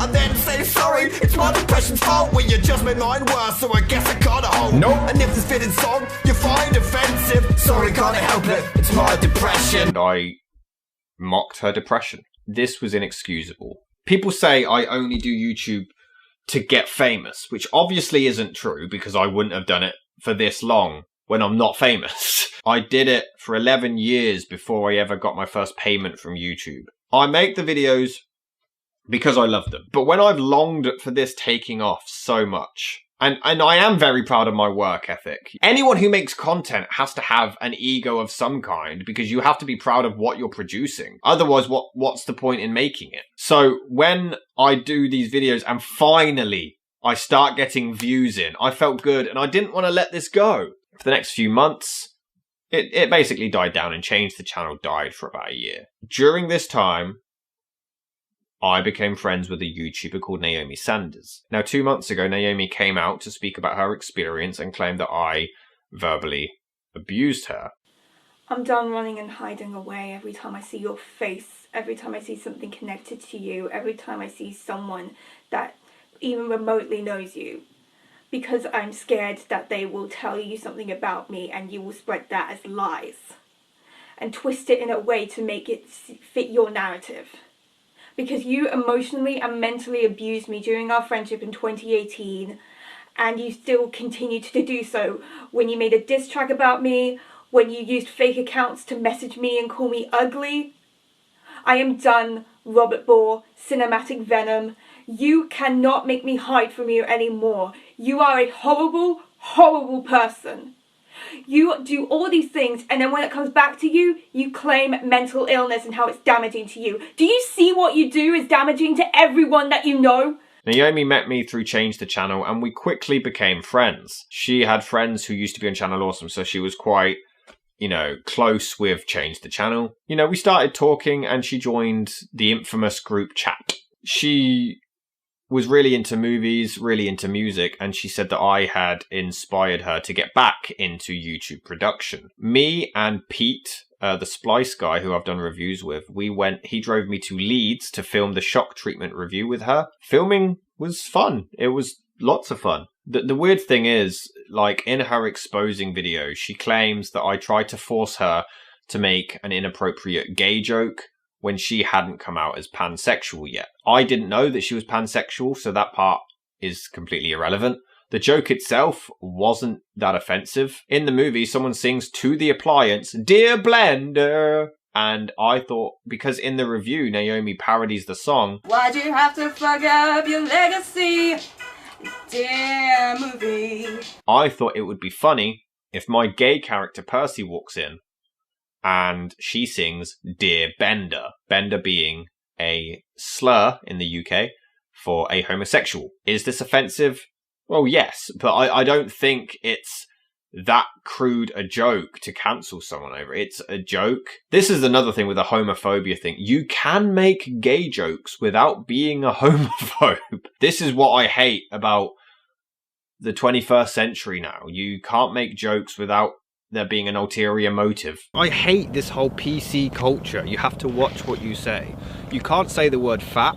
You can't say the word slut. If you make a racist joke, you're racist. If you make a gay joke, you're homophobic. If you make a sexist joke, you're sexist. This literally rules out so many stand-up comedians. She acts like this was such an awful experience, but then she bragged about how much fun it was. This is the annoying thing. People have a go at me for sharing private screenshots. What am I supposed to do? People come out and say things about me. Now, some of it is true, but because some of it's true, they then can insert lies and people will believe it because the other stuff is true. You know, because I've done these bad things, people just throw in extra things that aren't true and naturally they get believed. You know, someone came out and said, I claimed Jimmy molested my son.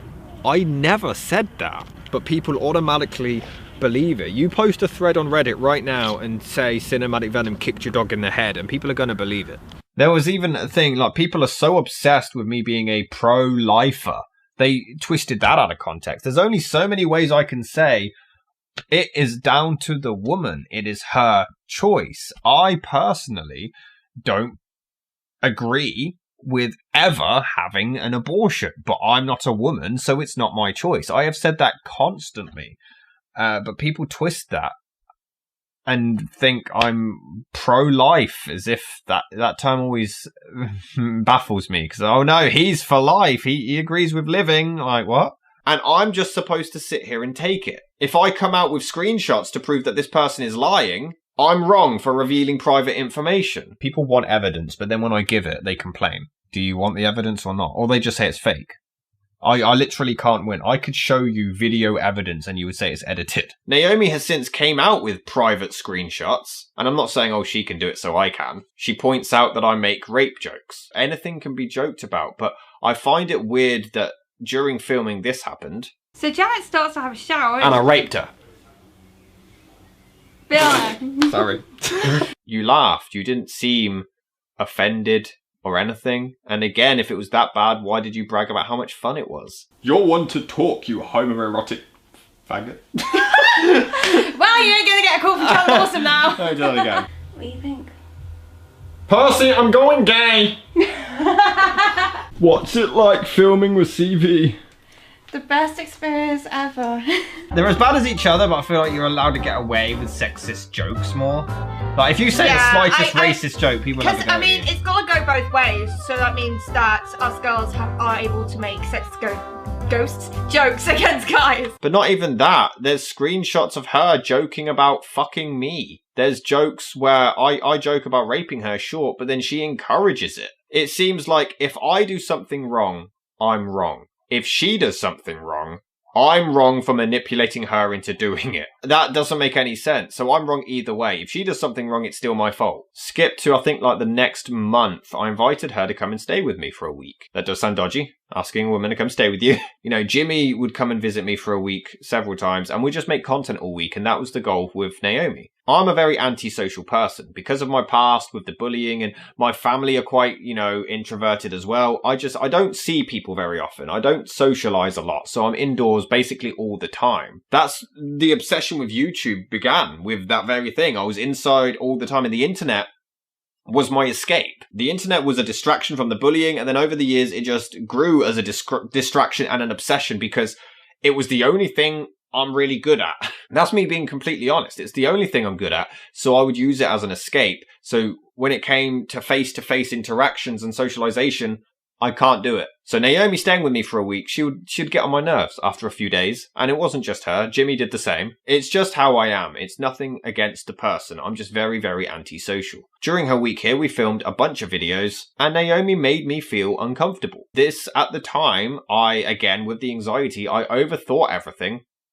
And I believed she was trying to seduce me. I no longer believe that, but at the time there were just random hugs, or she would invade personal space very often, which you can actually see in behind the scenes videos, or even in the Final Cut videos that we did together. Naomi makes out like these things, you know, I had no reason to believe that she was coming on to me or anything like that, but she's admitted it.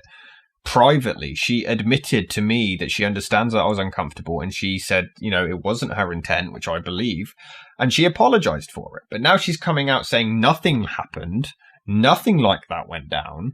Anxiety makes you think everything's about you, which, look, I'm not blaming anxiety, because I'm 29 now and I'm learning to understand anxiety a lot more. So when anxiety gives me these thoughts, I'm slowly learning to take a step back and look for the evidence. you know, so many times someone will say something and I'll be like, that's it, they hate me. But then I take a step back and I'm like, do they though? What did they actually say? Let me break it down. Not only was I not the only one who noticed this, because Craig came to visit during that week for my son's birthday, and she also invaded his personal space, and he felt very uncomfortable around her. But some of my subscribers did message me to say that they felt like Naomi had a thing for me because of how she was acting around me. Your damn smile. No, I just really... fuck my life. Later, maybe. Sorry, not sorry. Between takes, man is going topless. Who's complaining? You feel with your hands, don't you? I feel your face. I have a face. So you're going to be fantasizing about me? No, I'm fantasizing about him. Pikachu! Pikachu! Can I Pikachu? I've already got the crush of my dreams. Me? I'm not trying to justify how I acted afterwards, but I'm just saying me believing this wasn't out of the ordinary. Regardless, she stayed for a week, we had fun. The night before she left, we were watching a movie. She got this close to my face, and I was very, I was just like, okay. Turn back to the TV, and in my peripheral vision, she was still very, very close. This just weirded me out a bit. After she left, because I don't like confrontation, I messaged her and I said, look, you made me uncomfortable. And she apologized, which is very, very weird that she now denies doing any of this. Not long after, she started the 1001 Albums You Must Hear Before You Die series. Now, we filmed a sketch at my place, which I helped shoot and direct, and I edited it for her with a great typo at the end. And she showed me the script for the first episode. I breezed through it, all looked good. And then the episode dropped, and it was a carbon copy of mine. It was an identical copy, and I confronted her again, and I said, this just feels like a ripoff. She completely apologized, and then offered to send me the script for the second episode to confirm it, and then ask if I had any ideas to change it. Which I thought was odd, because then it's still my ideas. Regardless, this second episode never got made. We were supposed to go to the KSI and Logan Paul fight together. Me and my girlfriend went without Naomi, even though I paid for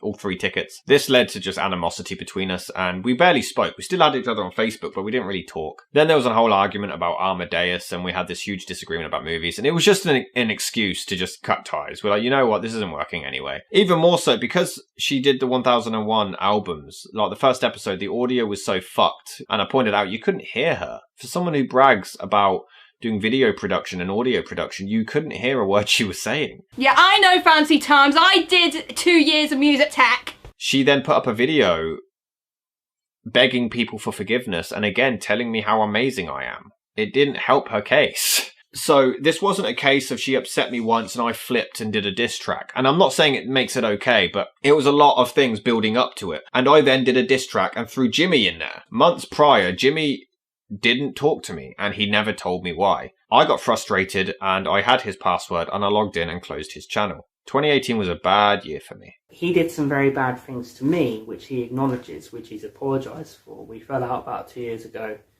with, some really, really bad things he did to me. And, he apologised, I took him at his word, and we've been friends since. I was just frustrated that he wouldn't talk to me in any form. I texted him, I messaged him, I emailed him. He refused to tell me what I had done wrong, so I just lashed out, and it was stupid. And, I had done this years earlier to Steve. I clearly didn't learn my lesson, and it was just a stupid mistake where I acted irrationally. For the months that followed, I would harass Jimmy with messages, and I even messaged abuse to his mother. There's no excusing any of this. I was a prick. I then did a diss track on Naomi and Jimmy. It was disgusting. 29 a virgin, you were worthless. How does it feel that Marianne has herpes? And if you're wondering who the fuck Marianne is, don't worry, she's a nobody, and she ain't Jim's. He thinks she's his bitch, but they've never met. He calls her baby and wishes he could get her wet. You've sexually harassed so many chicks that it has me sick, and it must eat you up. They're one of those girls, and you believe me, punk, had a baby with the biggest nerd in town, a loser, and she still wouldn't ever fucking screw you. Your bitch Marianne, who ain't even your bitch, called you creepy as shit, and you ignored it up potential rapist. You are, let's face it, wishing she could guzzle on my sperm. Bitch needs a fucking muzzle, hope it works. Constantly bragging like anyone gives a shit, and is just gagging to lick a man's dick.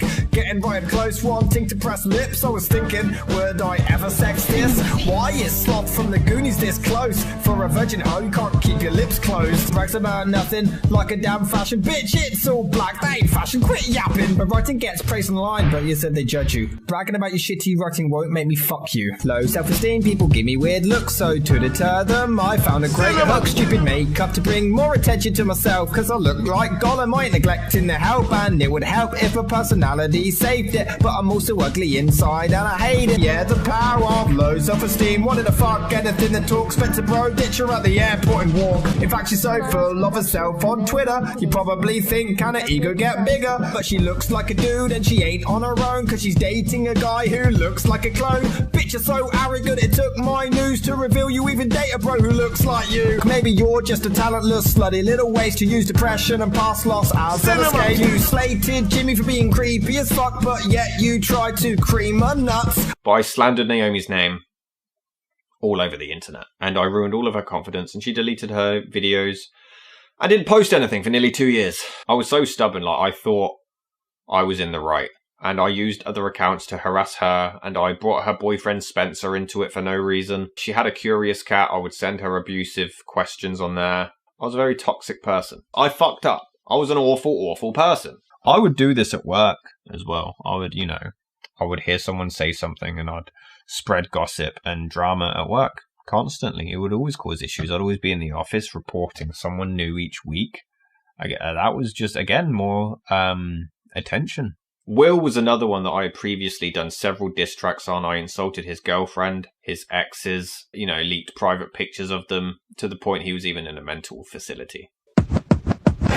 I'm racist. What? I'm racist. What? I am so motherfucking racist. Hi, I'm sexist. Huh? I'm sexist. Why? I am such a motherfucking loser. Hi, pricks. Do you like shit? Yeah. Then subscribe, kids, cause every 6 months you'll get a shite vid. Every 3 years I'm on about a bitch, claim to still love her, and in 2 weeks date another chick. But much like Alex, it's not a real relationship. What? It's online, a trip to meet each other, we ain't making it. 99% of my life, my ex and guys inside, dude. I just found out Alex loves cock more than I do. I'm fucking mad. And by the way, when you see my dad, tell him I'm glad years ago the guy beat my ass. As someone who has been on the receiving end of serious harassment and bullying from Rob that did genuinely damage my mental health in very serious ways. He seriously wounded me in very grave ways in the past. I would send him like abusive questions anonymously on Curious Cat, and I would ask friends to do the same thing. I'd do this to Naomi as well.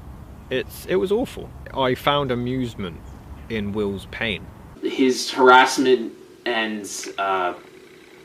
the bullying that he put out and that he encouraged from his friends against me led to me admitting myself into a psychiatric hospital. As 2019 rolled around, the first 2 months I spent in a slump of depression. And during this time, I made amends with Jimmy. I'm just here to kind of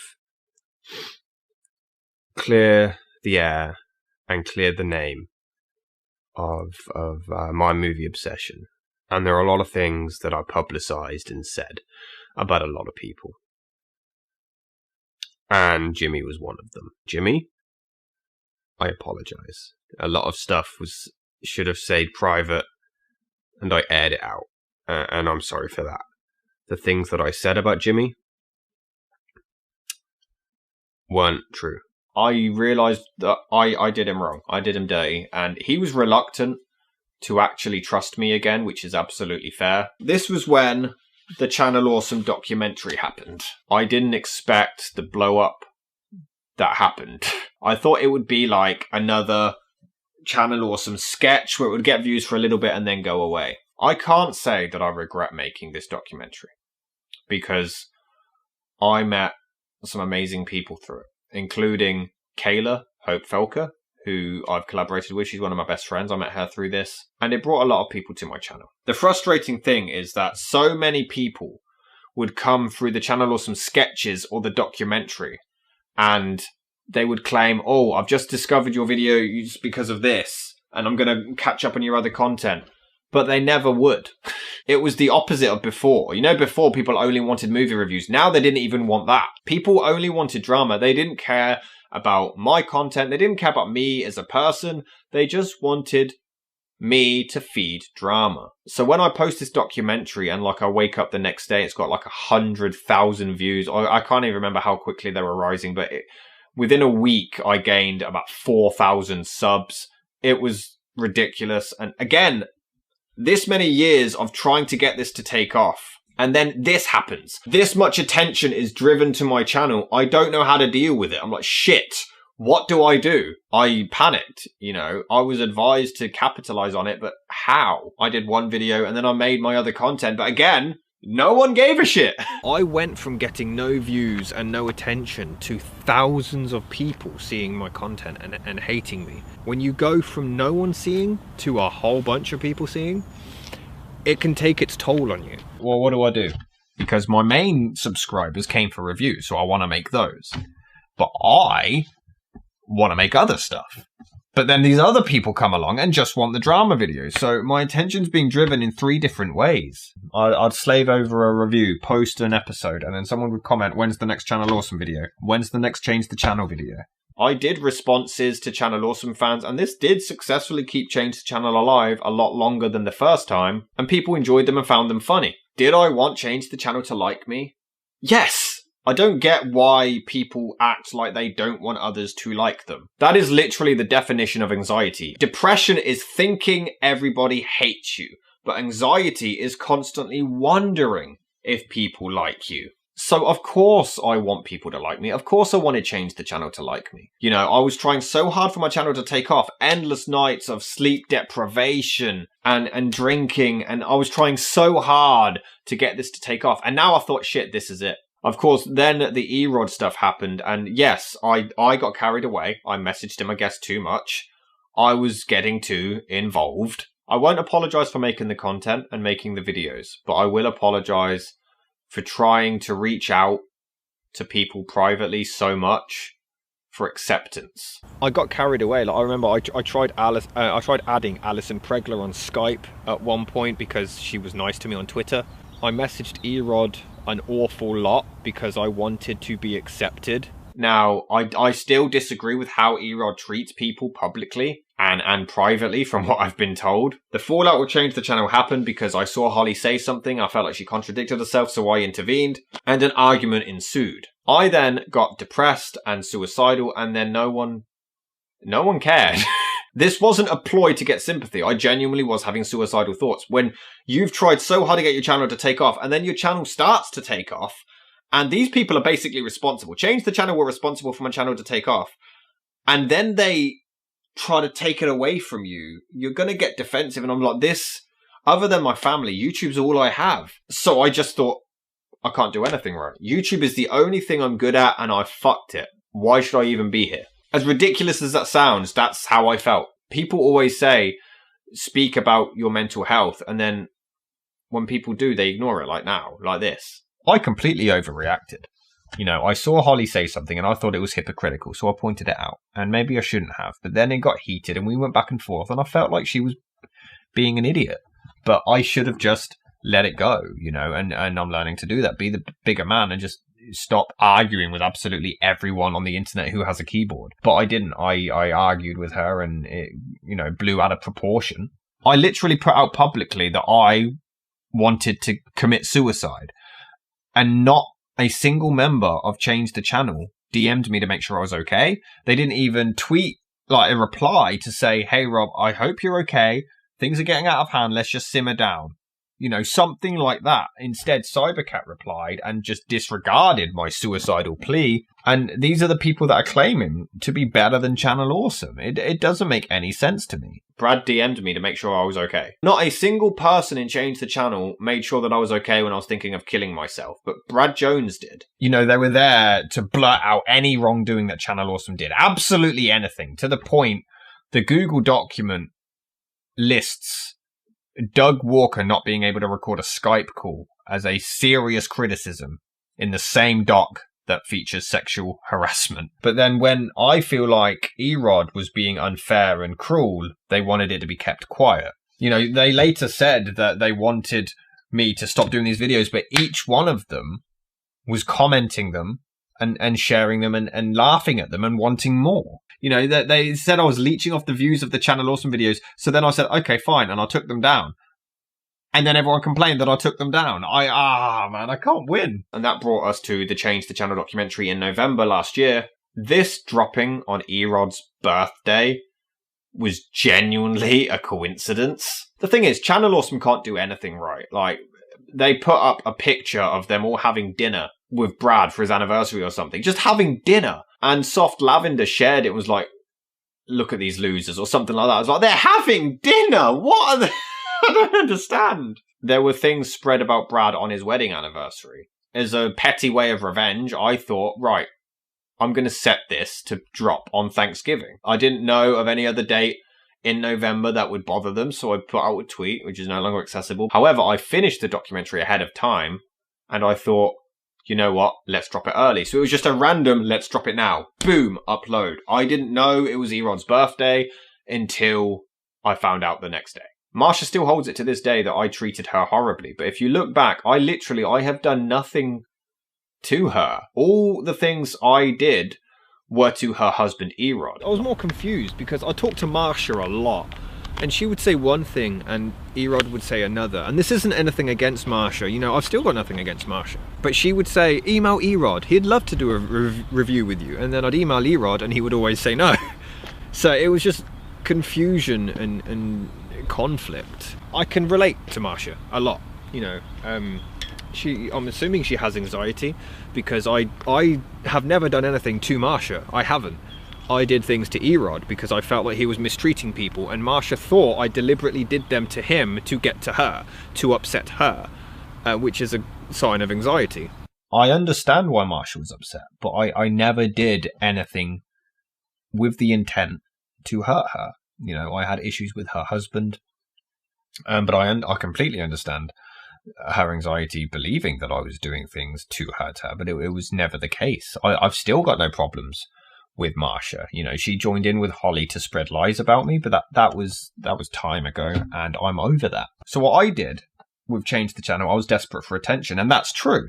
But then they disregard that Marsha was clearly begging for attention as well. You know, I said that I was suicidal and none of them cared. Marsha said that she was suicidal and they all catered towards her. And I get it, she's their close friend. But this is something that they had an issue with Channel Awesome about. They only cared about a small circle. You know, if someone's having thoughts where they want to end their own life, check on them. But the thing with Change the Channel is just they're a bunch of hypocrites, man. Like Lindsay Ellis, for instance, has a past of doing these awful things, and then they say, well, that's fine. I'm setting up porno taping. I need it like a wild ape and my penis is bent and misshapen, so I'm spending my nights out raping. That was good? Because it's the past, but then they constantly use any excuse to hate on me. They were all a part of Channel Awesome, and when Doug started out, Doug had a lot of risque jokes and distasteful jokes, and none of them cared, none of them objected. Some of them even joined in with them. What's the difference? It's a big difference, trust me. Really? Yeah, one means rape. No. Oh god, there was this one take where I was basically circling around Rob with the camera, just basically when I'm taunting her, and just for, I don't know, I was doing what Doug did right here. What I did was basically just, and then all of a sudden I just screamed out, "I will rape you!" I remember that. I remember that. I don't know if it'll make the bloopers, but in case if it doesn't. And now all of a sudden we're in a society where people are acting like everybody has a squeaky clean past, and everyone's squeaky clean. Everyone's squeaky clean. They never make any distasteful jokes in private. You know, they never say hell or darn. Just one thing I don't understand is that Change the Channel hate Channel Awesome for these awful things that they've done and have allegedly done. But they then went and intentionally spread lies about me. And there's nothing I'm sorry, there's no other way for me to put it. Holly went and deliberately spread lies. There's a Reddit thread and they're lies. It's very frustrating when I will say one thing and people will hear what they want to hear. That's the thing. People say, I haven't changed, or change the channel can never change. But Change the Channel have literally never taken responsibility for any wrongdoings since this happened. Not once have they come out and said, okay, what we did here was wrong. It's never happened. And that's the thing, people are saying, because there's 40 people, you need to believe them. And you should believe any allegation from abuse victims. But now that I have literally been the victim of them spreading lies about me, and there's no other way to put it, I now struggle to believe the legitimacy of the Google document, because they were the main people putting it together. You know, the Google Doc complained that on the set of the movies, Doug would ask them to do a takes one way, and then they said, can I do it this way? And then he would ask them to do it both ways, and then he'd pick his take anyway. But that's literally what a director does. These people are complaining because, like me, they have no sense of the real world, and they're stuck in this internet fantasy. You know, they don't seem to have a concept of reality. Months passed, and then I was randomly brought up again for some reason. People brought me up, I retaliated, huge beef again. But I felt like they were just bringing me back into it for no reason, and they still shit on absolutely anything Doug or Brad does. I just wanted no memory of Change the Channel or Channel Awesome, because they made me miserable, and it was a reminder that my channel is only here where it is today because of Change the Channel. That was the only reason my channel had any success. My friend had to isolate, and unfortunately, she passed away to COVID. COVID caused a blood clot, which spread to her heart, and she passed away in April. You were my mother without the DNA, but now that I've lost you, I doubt my PMA. You were my mother without the biology, and without you I'm Tom Hanks lost at sea. This was a massive eye-opener for me because I was 28 at the time and I have never experienced a big loss before. So this really shook me, and it caused a depression that lasted about 3 months. And it was an eye-opener that life's too short. And I know it's a cliche. At that point, I realized I still had Naomi's phone number. I messaged her to make amends. She heard me out and I apologized deeply, and then weirdly she blocked my number. That was the last time she and I would ever talk privately. In May, I then fell out with somebody else. They were supposed to be in Venom month. They kept stringing me along, saying they were going to do something. They were, oh yeah, well, I'm definitely doing the review, and then kept making excuses to put it off. I was aware that they were going through some personal issues, and I did constantly check that they were okay. However, they continued making excuses, said I can definitely do it, and then eventually I snapped. You know, an argument ensued, and it was wrong on my part. It was blown out of proportion, and I did treat them horribly. I do think they should have said something sooner, but it doesn't take away how I treated them. Just recently, he had a small falling out with Alex over an argument where it had something to do with a song that inspired him to do something. It was a song that inspired him to make a music video that he wanted to collaborate with Alex on. And Alex ridiculed it, which I'm not defending him. I sided with Rob on it. But I think Rob's reaction was too emotional. And I think that's part of his issues, is that he reacts emotionally too much. Kind of like how Alex does. They both, I think that's why they always fall out, is because they're so much alike. They both react emotionally over nothing. This was when everything happened at once. Let's get on to EFAP. People see my reaction to the EFAP thing and they thought, what a baby. He's upset because they did a live stream. They don't think that maybe something in his personal life is also triggering this reaction. It was all over the course of a weekend. This person that I fell out with started slandering me online and saying how abusive I was and how I treated them horribly. Him and I had issues, and I kept it private. I didn't say anything. He then plastered it all over social media to the point another person in Venom Month dropped out because of it, didn't even confront me. And when friends confronted that person and said, you know, you should have spoke to Rob, he said, well, Rob didn't tell his side. So if I make it public, I'm wrong. If I keep it private, I'm wrong. That same weekend, I found out some really dark things about my parents' past, and I cut ties with them. I'm not going to go into it, but they were also showing a lot of racist behaviors, so I cut ties for that as well. And then the live stream happened. So it wasn't just this stream happened and I was just like, no! It was this stream happened at the wrong time. The thing with this review, right, the Lord of the Rings review, it's annoying that I've had subscribers who loved this review when it dropped. And then all of a sudden, because of this live stream, they backpedaled and now said it was trash. This is the loyalty that I've had to put up with. Someone on my Discord literally said, I liked it, but then I saw the comments and now I don't. Wow. This is what I mean. I can't win. I have to be Mother Teresa to absolutely everybody. Someone was supposed to be in Venom Month this year, and I said, when do you want to film? Because I have to schedule it, because I was filming a bunch over the course of a week. So they said they picked a day and a time. So I set that day and time. That day and time comes, and they said, can we push it back an hour? So I wait an hour. They're still late. They push it back half an hour. I'm waiting an hour and a half. I need to get ready for the other video that I'm recording with someone else. And I haven't had dinner. I'm sacrificing dinner for this person. And eventually I'm just like, okay, well, I can't wait forever. And I'm the dickhead. There was another person who I'd done a crossover with before, and they were supposed to be in Venom Month. And they actually offered, I think it was Venom Month 3, they offered to be in it. Last minute, and I only had a few days to get this episode done, and they did. They sent me the notes and I got the script ready and I went and filmed my bit. It was Jeepers Creepers 2 actually, and they then, knowing I only had a few days, like they sent me the footage, but it was awful. Like you couldn't see them, and then they admitted that they knew the lighting was awful and it was unusable. So I asked if they could reshoot it.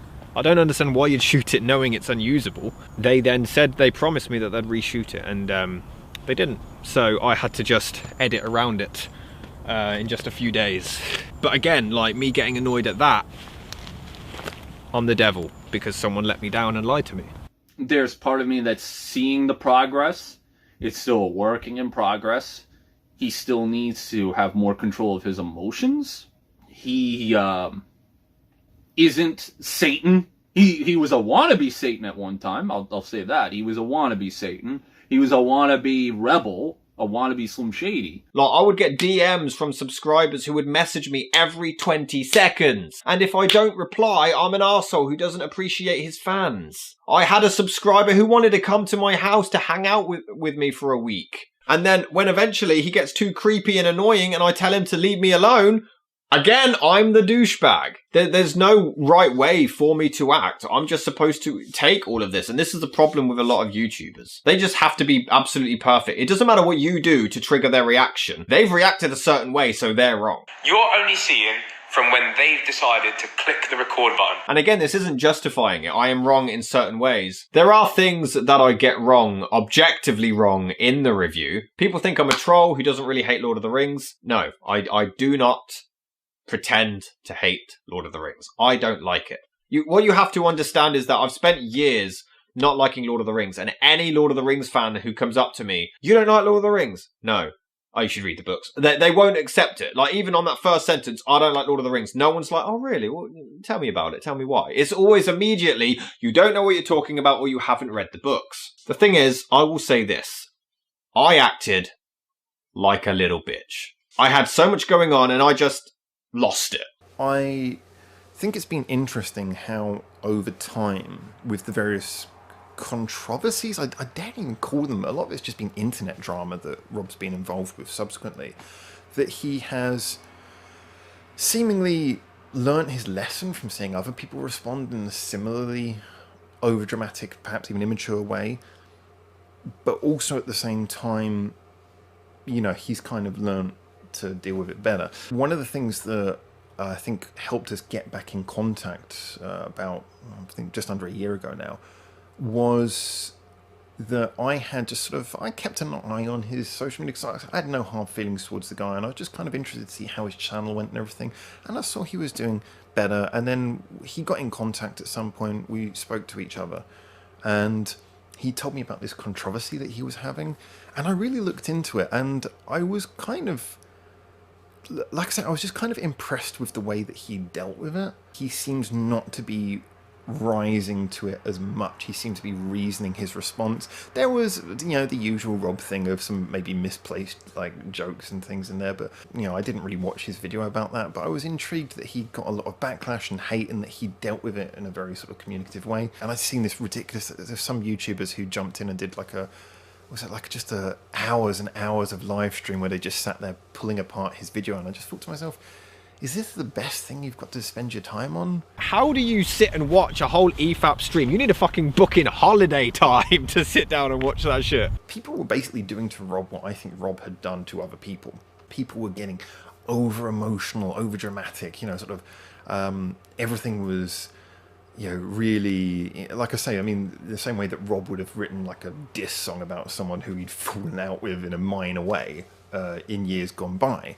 You've got now people doing like massive live streams tearing apart his video because he said something they don't agree about Lord of the Rings. It was interesting to see him on the receiving end of what had kind of been his own behaviour previously. I did not want to make up for Rob for a very long time. I held a lot of spite against him. I felt a lot of anger against him. I felt a lot of just outright hatred for him.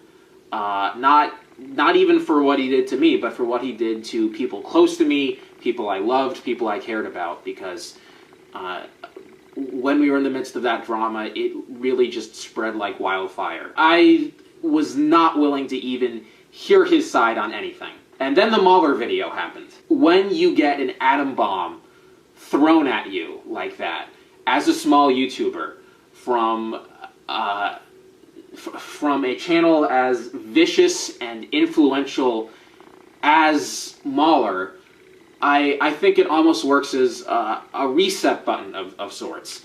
I don't think that Rob deserved to have that EFAP video made about him, but on the other hand, I think that it really helped him to grow and mature as a person and become more reflective. I think that he looked at the treatment that he received and the compassion and empathy that he was denied, and he doesn't want to see other people denied that compassion or empathy or chance to be heard and to be appreciated. They act like I'm the only person to ever make fun of Sam and Frodo being gay. It's everywhere. If you just type it in YouTube, it's literally a prediction. This is the thing. People say I can dish it out but can't take it, but they're literally flipping out because I make a joke about Lord of the Rings. So making gay jokes is forbidden, but making fun of mental disabilities is fine. Elijah Wood himself laughed at them. There is a, how do I say, without being rude,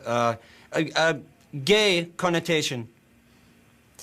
Oh, you laugh, it's funny. And that's the thing. I was getting harassment for months on Twitter, on YouTube, insulting my family, saying they should get hit by a bus because I dare to make this video. I acted like a bitch, and this is one problem I have. I very often do either dish it out, I either start drama or antagonize it, and then when it comes back to me, I panic and I don't like it. And I'm working on that. That's literally why I started a video series where I ask my subscribers to roast me, because I'm trying to gain thicker skin. Rob's teeth are so bad, little woodland creatures call his mouth the lair of the pink worm.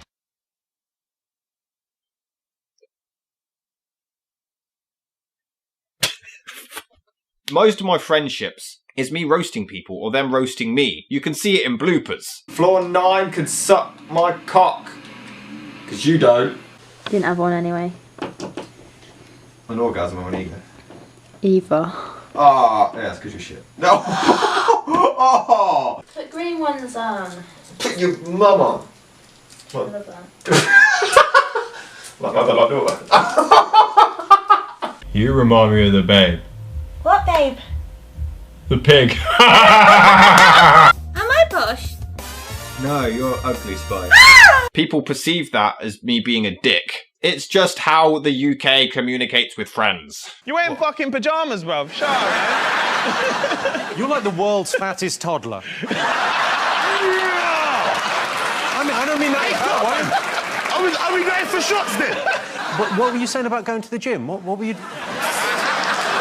Let's go rewind to that, my friend, because what's your favourite machine? The vending? You roast people. It's all in good fun and it's banter. I'm just learning to handle that on the internet as well. because there are times where I feel like I shouldn't be on the internet. And this is when, during Venom Month 4, Naomi came out and made these allegations and exposed me. But the thing is, like, not only have I constantly tried to apologise to Naomi privately, I've constantly tried to apologise to Naomi publicly as well. I realise now more than ever just how much I'd affected people like Jimmy, his girlfriend, Will Walker, his ex, Naomi Sanders and others. I reached out and I apologised to them deeply. To ask a similar question, do you think you and Naomi can be friends again? Okay, you know what? I'd like to. I know that sounds very odd.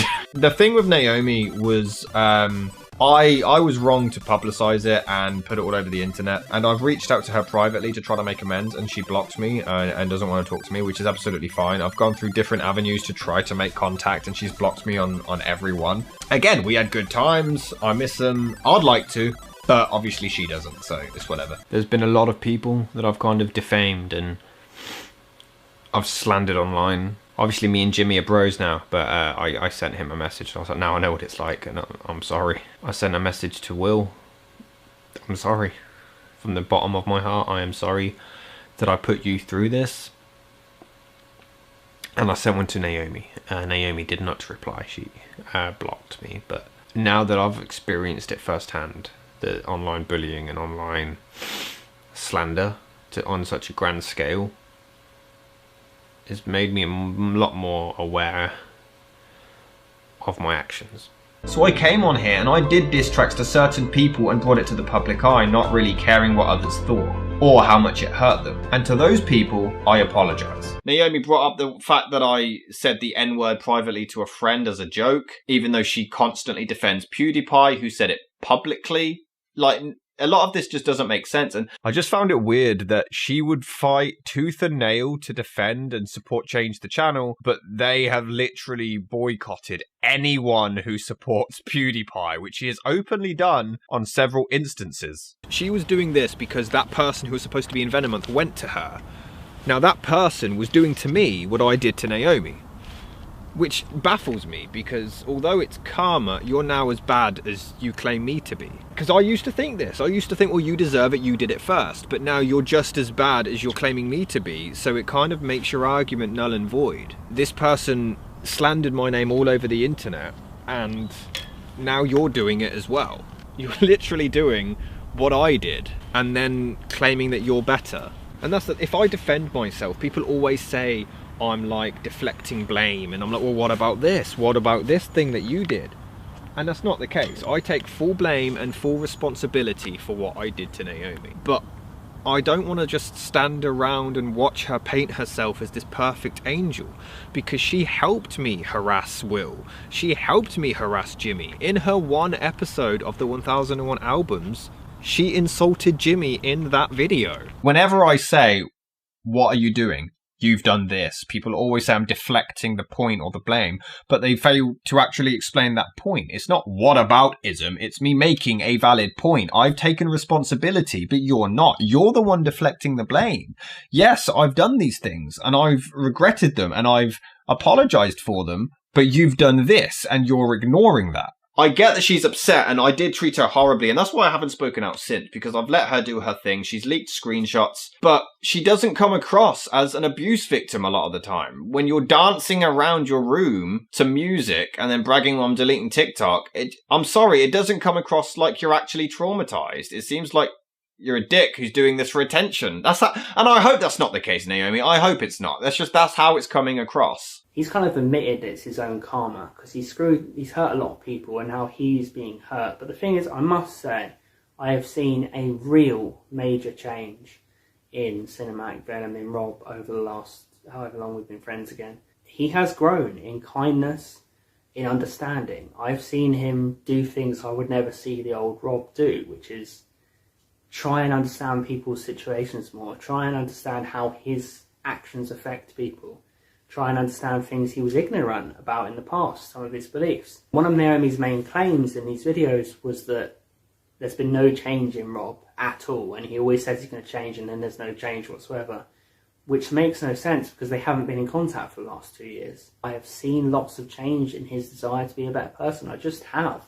I've just seen him try and take control more of his life I just feel like it was a nasty fallout back when a time when Rob didn't necessarily care about people, how blunt he was with people, how unkind he was to people. She's kind of doing to Rob what he did to her. She's kind of twisting truths and presenting Rob out as a stalker and this and that, and presenting Rob out to be someone who's never said sorry, and just someone who's still hurting people, which isn't true, because I've seen him make a real effort for me to make up for what he's did for several other friends. I really do feel like he's grown and developed and just changed for the better as a person. She gets on his case for making extremely inappropriate and bad taste jokes about her appearance, about race and sexuality and gender and just other very touchy topics.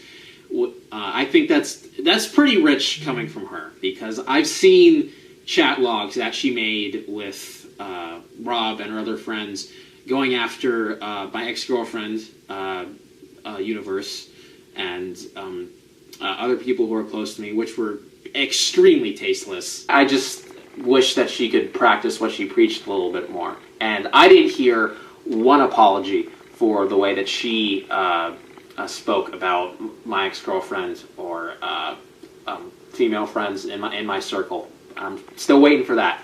I don't know Naomi that well. I spoke with her frequently when they were friends. I did quite find it odd that right as they fell apart and stopped speaking to each other, she stopped speaking to me.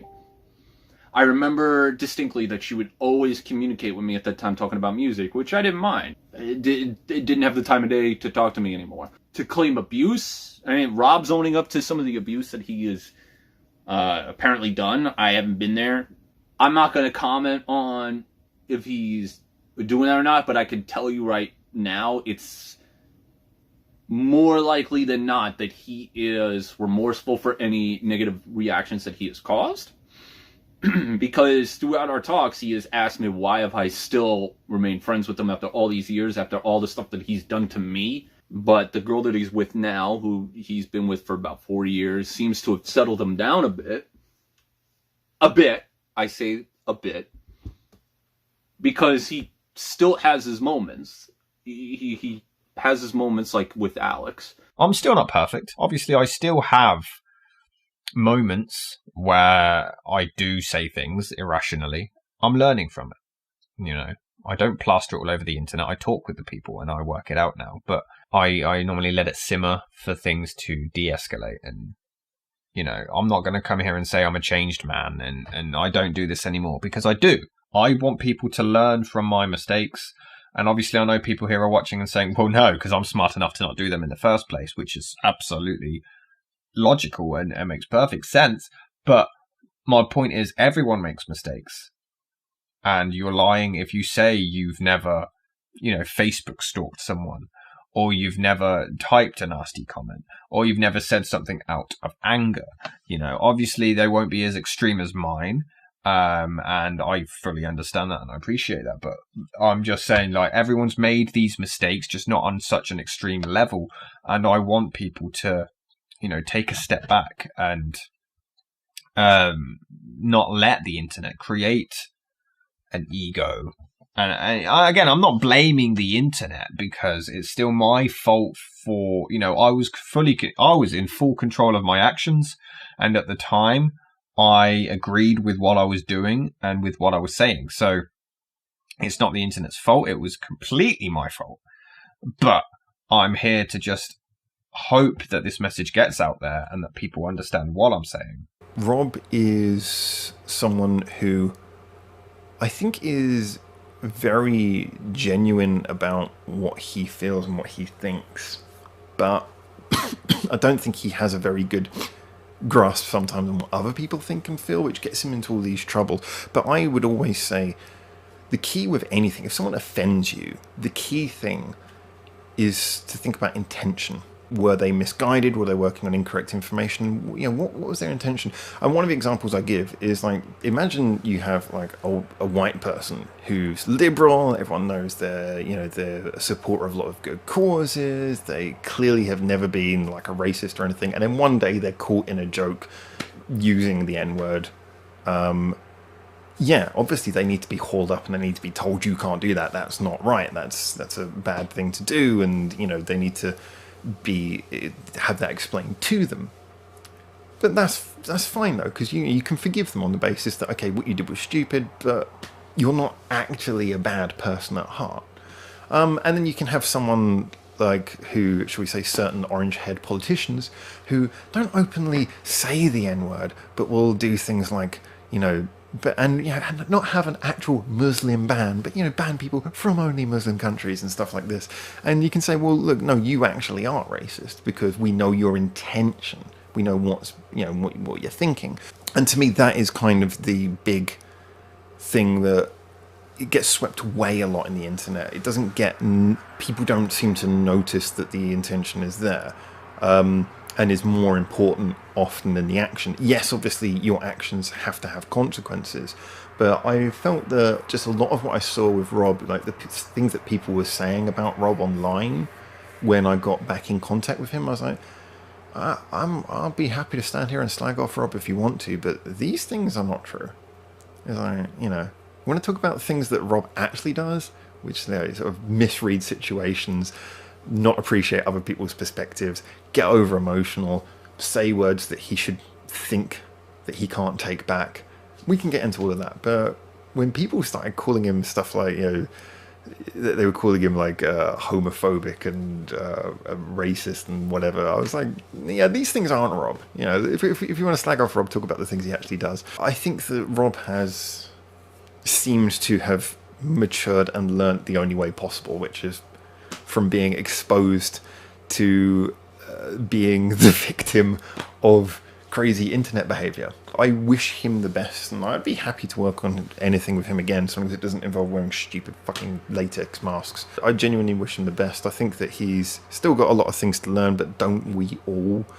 And yeah, I hope that incidences that have occurred don't falsely tarnish his name. He's still a learning in progress. I'm going to say this, and I'm going to say this once. If you got beef with him, or at least with me, I don't care what you say to me, or I don't care what you say to him, but please, in future terms, leave our son out of it, because that's when Mama Bear's gonna get mad. I mean, Spencer said that I dragged him into the beef for absolutely no reason, and that's absolutely true, but then he and Naomi randomly bring my kids into it for no reason. They have nothing to do with any of this. They just know their dad does YouTube videos. They don't know about any of this drama or beef. He's told me stuff that's been going on about with him making a lot of mistakes. I'm just gonna say this, even though me and you never, well, sometimes we did, but for a while we didn't see eye to eye. But everybody makes mistakes and nobody's perfect. Just remember that, okay? But now you want to know why I'm ending Cinematic Venom. There's a lot behind it, and the last 2 years has been building up to it, really. Obviously, there's the frustration that I'm not allowed to post anything but reviews or drama. Once the change the channel thing happened, my channel has been irrelevant. My channel's been dead. This year I've gained like 100 subscribers all year. It's been pathetic. My channel it is dead. It is so dead. This year's Venom 4 took 11 months to produce. I started working on it last November, and I still wasn't done in time. I was literally edited the finale like during October. That takes so long, and it takes so much of my time during the year that I struggled. Like, if you look at 2019, the amount of reviews I posted were just few and far between, because I was doing change the channel shit, but also working on Venom Month. It's getting too much, and I feel like I could just cut it down and not do Venom Month anymore. I could just do, like, Venom Month 1 was just review, so I was going to do that. But then I thought, throughout the year, I'm still going to have that in the back of my mind, that I need to get 31 videos done by October. So then I thought I could just scrap Venom Month, maybe do one review or something, and then just do reviews. But then I thought, you know what? I've still got to do like Mother's Day deadlines and Valentine's Day deadlines and Easter, and I guess I could just not do that. But then I was like, why don't I just stop reviews? Don't get me wrong, I'm glad that I could end it this way, because it's not that I've stopped enjoying making them. At least twice a year, I normally get tired of movie reviews, usually around the production of Venom Month. This year, it hasn't happened. I still enjoy making them, but just the thought of not having to worry about deadlines or anything, it just feels so nice. And it's my own fault. Like, literally, no one's added this stress on myself. No one asked me to do Venom Month, and then no one asked me to do Venom Month 2, 3, or 4. No one's pressured me to do this every year. I added that pressure myself. I've made this, you know, ridiculous work schedule. However, there are certain things I would love to do, and YouTube prevents that. It was to the point, like, I was rejecting overtime shifts at work to do YouTube videos. I was rejecting hanging out with people to do YouTube videos. And I'm like, what am I doing? I'm 29. It was just because I love doing it and I love making content for you people. And I was like, there's so much, I can't exercise anymore. I don't have the time. I want to get back into cooking. I want to get back into gaming, even if I don't record it. You know, it's ridiculous how much I'm missing out because I'm obsessed with YouTube. And I was like, you know what? I'm done. Let's just end it. Furthermore, there's the frustration that nothing seems good enough. And this is me just being completely real with you guys. Like, I tried to do a long-running storyline on Venom Month. It doesn't work because then people are still questioning why something's happening, even though it happened the previous year. Yes, it's me. Wait, Jimmy's a vampire now? What? I hyped Venom Month for a year, and people still commented asking why I'm posting daily in October. I've done it 4 years in a row. Last year I hyped the Venom Month competition, and then when I did the reveal, people were like, I didn't even know there was a competition. It's very, very frustrating when subscribers ask to be kept in the loop, but yet then they don't watch the videos that keep them in the loop. I do update vlogs and no one watches them, so I feel like I just can't win. Most of the time I can't help but feel like I'm shouting into an empty void and no one's actually listening. When they're still asking who my characters are, even though I've spent 5 years building them and putting them in almost every video that you claim to watch. You know, I do personal vlogs of my personal life. No one gave a shit. People say, oh yeah, I've been watching you since the Channel Awesome documentary, but then they'll ask me to review a film I've already reviewed since then. It's so frustrating. I did the finale, and the annoying thing is you guys proved my point. I did this big finale where I clearly state that Cinematic Venom is ending, and then there's still countless comments saying, what's he going to do next year? Can't wait for the next review. Like, did you watch it? It's so frustrating, man. It really is. It's at this point I'm going to be making videos on other channels and that's another thing. People assumed I'm quitting YouTube when I'm not, and I never said that. I've hyped other channels for years. You know, I'll still be making content on 3 other YouTube channels, but they have no pressure, no stress, no deadlines, no expectations. I can have fun. I want to take YouTube back to having fun, and that's what those channels are going to be for. I'm just working on a rebranding, but Cinematic Venom is done. You know, I'm trying my best to better myself. I have issues. Some stemmed from my past, but not excusing it. That's where they began. I'm here to try to better myself as a human being. I'm still learning, and I'll be completely honest with you when I say that. This was just a video to explain everything and to absolutely thank you all so much for the support over the years. And the close friends around me who have helped me through these years and helped me so much. Thank you so much. I really, really appreciate it. I hope you all had an amazing Christmas, and I hope you have a great New Year. I'll see you elsewhere.